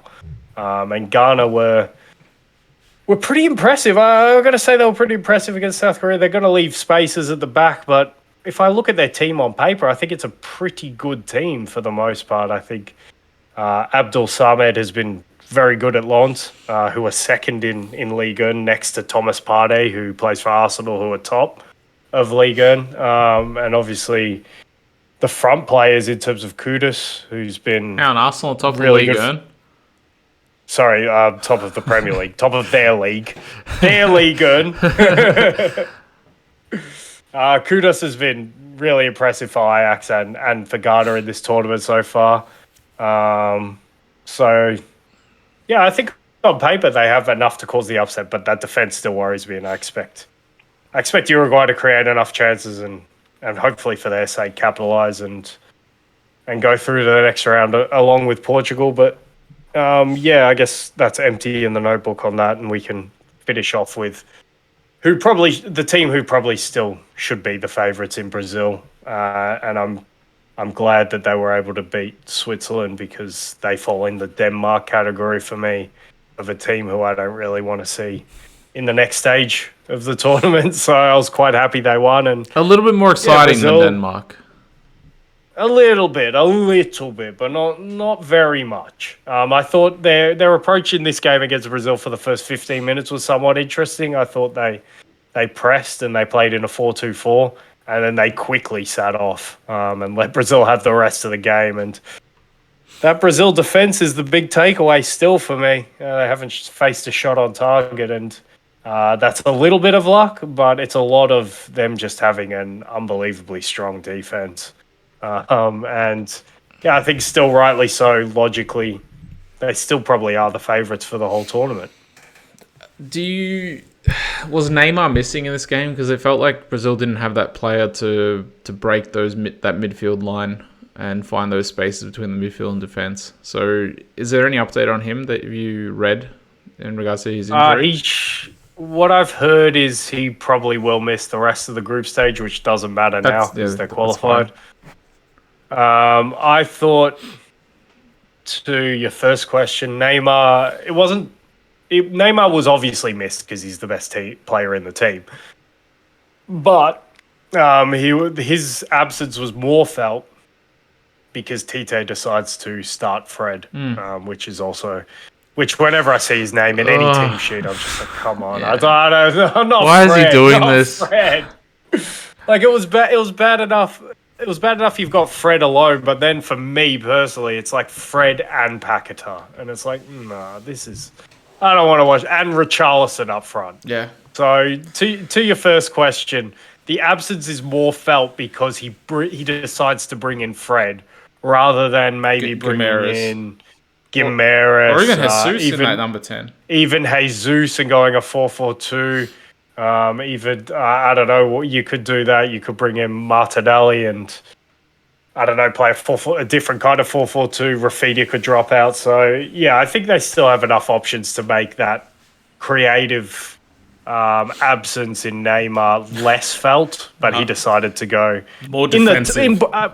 in what I think he thought was the most the toughest group game and group challenge that they're going to face. I think he decided to shore it up a bit more, and ultimately, I thought they won the game fairly comfortably. They probably just about deserved to win the game, and that's with Vinny not in fine form. The amount of stupid offside runs he was making. Rafinha has a bit of fine form. I don't know if Rafinha is going to get to that form. I have more confidence that Vinny is going to get himself into a better vein of form. But yeah, I think Brazil still have gears. It'll be interesting to see how Neymar comes back because I think when we get to the knockout stage, he's going to be important, particularly the quarterfinal. I think they could probably still get by their round of 16 clash. Which will, I don't know, their round of 16 clash could be against Uruguay, couldn't it? So that could be tough without Neymar. But if we get up to Spain in the quarters, I feel like they're going to need. In fact, they're probably going to need Neymar for Uruguay. So it'll be interesting to see how he comes back. Most importantly, but yeah, Brazil still have a lot of quality. But yeah, I think your question is a valid one because who does replace Neymar and how does he go in replacing Neymar if Neymar isn't fit for a potential tie against Uruguay, which will be a really tough one. Well, like my first inclination was that you play Jesus there as a number 10 because Jesus for Arsenal he pretty much plays as that number 10. Like he's not playing as exactly. He finds himself in those spaces as a number 10. He has the quality. He has the dribbling quality of Neymar, I reckon. Maybe not like same level, maybe just like a rung below, but he doesn't have the passing quality. Yeah, of Neymar. Not quite that creativity with the final pass. but he can still break those lines with his runs and still find himself in those pockets like Neymar does. But then the other one is why not Gimenez? Gimenez is a good option as well there. Yeah, what I was going to say is what he does have over Neymar is the counter pressing quality. But if you want to play to his strengths in the counter press, then you're probably going to have to put maybe a Gimenez who can also do that next to Casemiro and somewhat change the way Tite maybe wants to play. I think he, unlike Fernando Santos, maybe has the ability and the personnel, although Fernando Santos also has the personnel, but he has the ability to change it up and go more offensive. It'll be interesting to see if that's a tack they take if they do play Uruguay in terms of dealing with the Neymar loss. But yeah, I think to your point, Gabriel Jesus is the best option, but it does change the way that they probably have played so far in the tournament, which for the aesthetic purposes will probably be a good thing if he decides to go that way. But yeah, they've got gears. Also, Brazil definitely still have gears for me. Also, you mentioned Rafinha. Just put Martinelli on that right wing. Like I know that it isn't his preferred position, but he's more informed than Rodrigo and Rafinha at this point in time. Just put him on that right wing. He's popped up at times for Arsenal there this season, but still, just put him on the right wing and be done with it. Yeah. It almost feels like Portugal and Brazil, their problems mirror each other, but how many problems do you have when after 2 games you're safely through to the next round of the World Cup? It's weird though. The two Brazil's Portuguese speaking, but like the two Portuguese speaking teams, they play very similar, but Brazil has a lot more quality. Yeah, but yeah, it was. I say if it is Uruguay, that's got to be a very tasty round of 16 fixture. So, I think I've emptied the notebook. I think we touched on those potential quarterfinal matches that we could see, all the grudge matches, and we've touched on every group. Probably Group B being the one we touched on least. I don't think we even talked about England USA, just maybe a little bit at the start. And it was not worthy of being talked about. So. Credit to USA. I thought they actually played well, and they probably had the better chances to win it from memory. I know it was a couple of days ago, but from memory they had the better chances. Yeah, if you had to pick a team who you thought deserved to win it, it was definitely the US. Yeah, for me, and probably for you too. So, but like I said, it was a game for England where they knew a point was likely good enough, and they knew that the US had some threats to deal with. So they somewhat played within themselves. It'll be interesting to see. I don't know who's Group B against Group A, so they might have a somewhat tricky test against Ecuador or Senegal, but even then you still expect them to get through. And then all of a sudden they should be thrown in deep water against the French in the quarterfinals, unless the French it up. But all indications from the first 2 games suggest they're in no mood to French it up this World Cup. Yeah, well, let's bring it on. Let's get this over and done with. Get the crap teams out. Well, let's finish. If you got nothing else to say, we might finish on a club topic just to wrap it up. But let's finish on this. After 2 games, your favourites to win the World Cup? It's still probably Brazil. Favourites or all right? Logical favourites, number 1, and heart favourites apart from.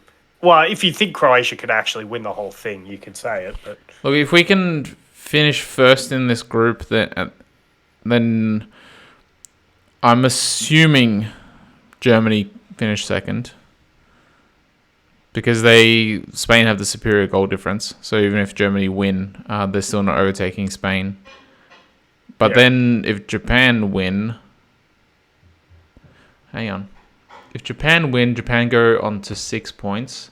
Spain stay on 4 with the superior goal differences. So Germany still get knocked out. Germany will be out. Yeah. Yeah, and that is an interesting question that Spain might ask themselves. But that's like match fixing shit, so I can't say that. Yeah. But also can you trust really want to win the match? But can you trust all right, so if Spain lose 1-0, let's say, then they have a +6 goal difference. So can you trust Costa Rica not to go leaky ship again and ship 7 goals? Yeah, ultimately, I think that's where it lands. The fact that Spain aren't mathematically through, you can't do it. You just can't do it. On the off chance that Germany do score a bucket load of goals against Costa Rica. Yeah, you can't risk it. I'm just thinking... Yeah, let's see what happens, but like there's still a chance that Germany get knocked out. But let's say Germany finish second in that group. I don't know, Croatia versus Germany. We have a pretty decent record against Germany. I'd say our midfield is still better. And like you said, we have a pretty good run to the semis, right? Well, it would probably be the toughest run, but I think they're both winnable games if it pans out to be Germany and then Portugal. Yeah. I think you can beat both those teams. Yeah, I think so too. I think Germany would give you more problems. That's why I think it's more of a picker. But Portugal, I think, play your style of game, which you want to play. And then it will become a 50-50 sort of pick 'em game. And I don't know, maybe Kramaric has played himself into a bit of form and you actually have a striker who could score goals, or Levaya. So compared to a Cristiano Ronaldo. Well, let's isn't in great form. Well, let's beat Belgium first. How about that? Yeah, please do that. Let's put Belgium out of their misery. Because I think actually deep down, if Belgium were to like somehow stumble upon a win in that game, I actually think a few of their players would be a little disappointed. Honestly, De Bruyne, I De Bruyne would really, be. yeah, I honestly get the vibe that they just want to go home. They just want to rest. They want to go home. They don't want. They're done with this tournament. I think Martinez is ready to hang it up.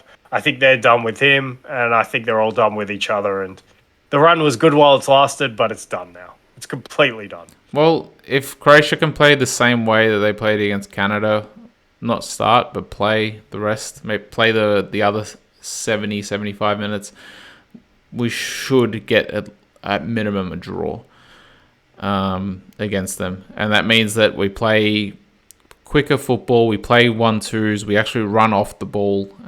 Then yeah. In terms of favourites, Brazil. My head says Brazil because they're playing the most attractive football at the moment. Close second. Disagree. Close second is France. I think France are a bit more attractive, but I reckon Brazil are more. I reckon Brazil are more attractive, but only just. But they're actually at very similar levels. It's bringing back France '98 vibes, where they're like. Well, that is the final we could have Brazil versus France in the final, and that's the final I'm hoping for personally. Yeah, I think that's the two best teams. A 24-year redemption arc for Brazil. Yeah.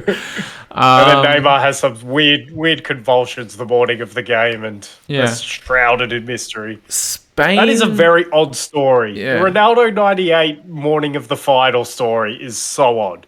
Wait, what's the story with that one again? Apparently, I can't remember the name of the player. I think it was a left back, the reserve left back or something, or a centre back. The reports are he saved Ronaldo's life because I think he was going into convulsions and really somewhat foaming at the mouth, and he had a seizure the morning of the game. And I think Roberto Carlos was with him and started panicking, and then the other squad member, I forget his name. I should research it really, but he ended up doing all the sort of CPR, the emergency stuff, and I guess, and then Ronaldo played in the game, and he did. Upon watching that game, I think I watched it like a week or so ago. He was a shadow of himself. But what a weird one in the morning of the final against France in Paris. Like, was he poisoned or something? What happened there? Ate some bad snails. That's a story. And it's only 1 year after, obviously, Princess Diana in the tunnel, which I think is sort of fascinating itself. Paris, this weird place of weird conspiracy sort of things that sort of have an impact on. Look, we're not going to talk conspiracy theories, so we don't get this channel shutter banned. But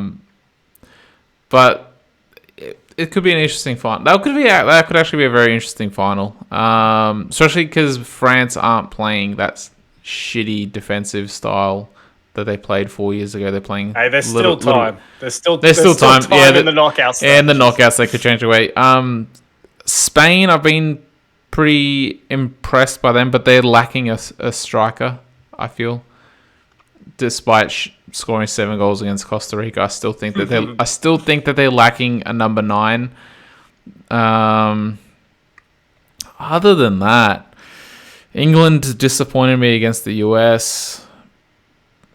There's not really anyone else like Portugal, because they're playing so more defensive than what you would hope that they're playing with the players that they have. They haven't exactly impressed me. Yeah, like obvious favourites are France and Brazil. Yeah, France and Brazil are number 1 and 2 for me. I don't know. Personally, for me, Brazil number 1 France for me. Are number 1. Brazil. My head says Brazil 1, but my heart says France 1. So it's a bit of a pick'em. And then I'd put Portugal and Spain in the next category just below. And then I'd put teams like England. England might be in their own category. I don't know if I'm missing anyone else. But England, I think, are maybe in their own category, and then the Dutch, sort of just below. Where do you put Croatia? Do you put Croatia in that Dutch-England category? Or I'd probably put Croatia in the same category as England. But would you put them if Croatia don't get the results against Belgium? Then do they deserve to be there? Well, No, I can't because won't they be out? They'll be out of the tournament. Exactly. We're in. I'm a little bit worried. Of course, you've got to be. You've got to be a little bit worried. Yeah, like it's times like these where like I wish I was a neutral and I wasn't from this country, because then I'd be like, okay, that could actually be a really nice game of football to watch. But now it's like far out. Yeah. Like it's not a strain. Yeah, now there's that strain. I guess maybe. I was going to say similar to Australia, Denmark, but that's not going to be a nice game of football to watch. No. No. But look, I've said it. We both said it. France and Brazil, it's 1A, 1B, really, isn't it? Yeah, that's how pick your poison, really. Do you follow the yellow? Do you follow the blue? But club football, you said? Touching just quickly. I'm not going to spend too long, but obviously, I think we might have brought it up on a pod a few months ago that Christopher Nkunku, he's nearing completing a move to Chelsea. I think when his contract ends at the end of the year, so it won't be this season. Obviously, I think that's an excellent signing if Chelsea get it done, but it is a signing that will I think for him to flourish, they'll need to sign another player. And the player that I just wanted to flag, and who would be a player who could bring Chelsea right back up to the top tier of European football, not just English football, as long as they can adequately also replace Thiago Silva as well, which will be no mean feat. But if they could have a front line consisting of Christopher Nkunku, whoever you want to put as a third attacker, but if they can get Rafael Leao into Chelsea as well, I think they become a scary proposition. And also, I think they circumnavigate the conundrum that we've had with Chelsea for years now. And they get an attack that could be effective without bringing in a number 9, who number 9s have never flourished at Chelsea for years now since Didier Drogba. So, yeah, I just think that's one that I'd like to flag. I think if Chelsea have enough money and if they have the sense, then all of their efforts will be towards bringing in. Obviously, they're close to getting in Nkunku, but bringing in Rafael Leao along with him, because I think Nkunku is a very creative player who doesn't quite play as a number 9. I think he likes to create goals as much as score them. So if he had an outlet like Rafael Leao on the left-hand side, I think that would be a very scary proposition for the Premier League and for European football in general. Well, let's see if they get Lau. How many years does he have left on his contract though? That's the question. Because I'm not too sure. I don't know. I don't think it's a particularly long contract, because remember in the summer there was lots of talk about Leao at Chelsea anyway, and maybe a few other clubs as well for Rafael Leao. So I think he can be had, and we saw in the Frank Kessie case that if you can offer players from Milan a really good wage, which Chelsea can obviously, I don't think Milan are willing to go to that number to keep their players. So.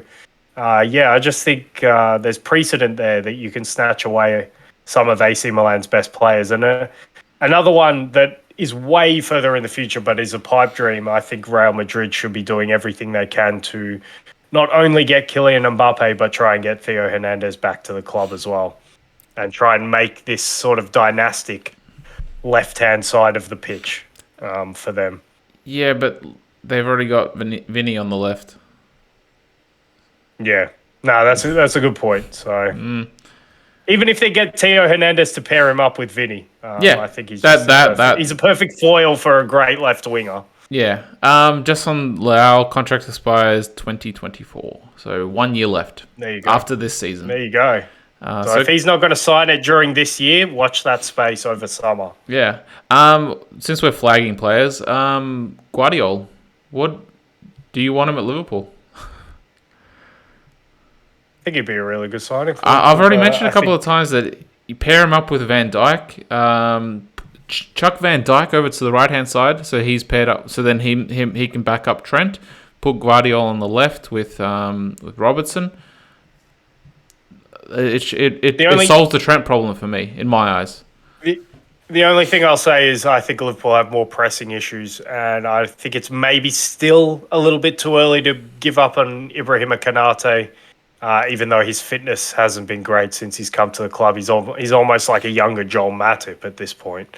But when he does play, I think him and Van Dijk is a very good partnership going forward. So, yeah, go on. I don't think Guardiola's going anywhere. Do you know when his contract expires?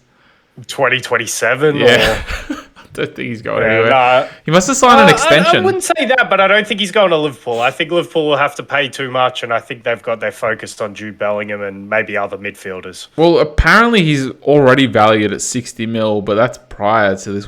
After this World Cup, especially if he has a decent World Cup, and so far he's having a very good one, that's going to go up to 100 plus. I'd say maybe after the round of group stage games, we should address the topic of players who have significantly increased their transfer value over this World Cup as well. Yeah. But I would, you know how you had your reservations on Gabriel at Arsenal. Guardiola's a left-sided centre-back, so Arsenal should go for him. Yeah, but at the same time, Gabriel's been one of the best centre-backs in Europe this season, so like that might just be my mistake. Although I still think he has a mistake in him, and he's somewhat shown it this year. I think he's one of the best centre-backs in Europe, not only because he's been good, but also because the pool of centre-backs is sort of somewhat but the either team, been disappointing the team or itself is not very deep. The team itself has been excellent, so that helps. Yeah. Especially when you have especially you remember Victor Valdez from Barca, where like people were saying, oh, he's like one of the best goalkeepers and that, but look at the team. Like you had the front three pressing like dogs. You had the midfield pressing like dogs, and then you had the back four. The wingers were pressing up really high, and then the Piqué and Puyol never really saw the ball too much, so they didn't really have to defend too much, which obviously made then Victor Valdez look better because like, oh, he's not conceding goals, he's having clean sheets and whatnot. He's still a very good goalkeeper, but like he was always second or even third for Spain behind Casillas and Reina. Yeah, probably second. I think he normally got those last group stage games. But I think that's a good analogy for why Gabriel is rated where he is rated at the moment. That and drop-offs to Virgil van Dijk and somewhat Ruben Diaz as well sort of helps that as well. Yeah. Well, let's see what transpires. Anyway, Caleb, nothing to add? All good. Been a pleasure. Catch you in the next pod. We'll see who's through into the knockouts, and yeah, and then we'll be able to give it we'll get a clearer picture at least over the next 4 or 5 days. Well, yeah. To everyone listening, do a dream bracket. Yeah, to everyone listening, thanks for coming, and bye for now.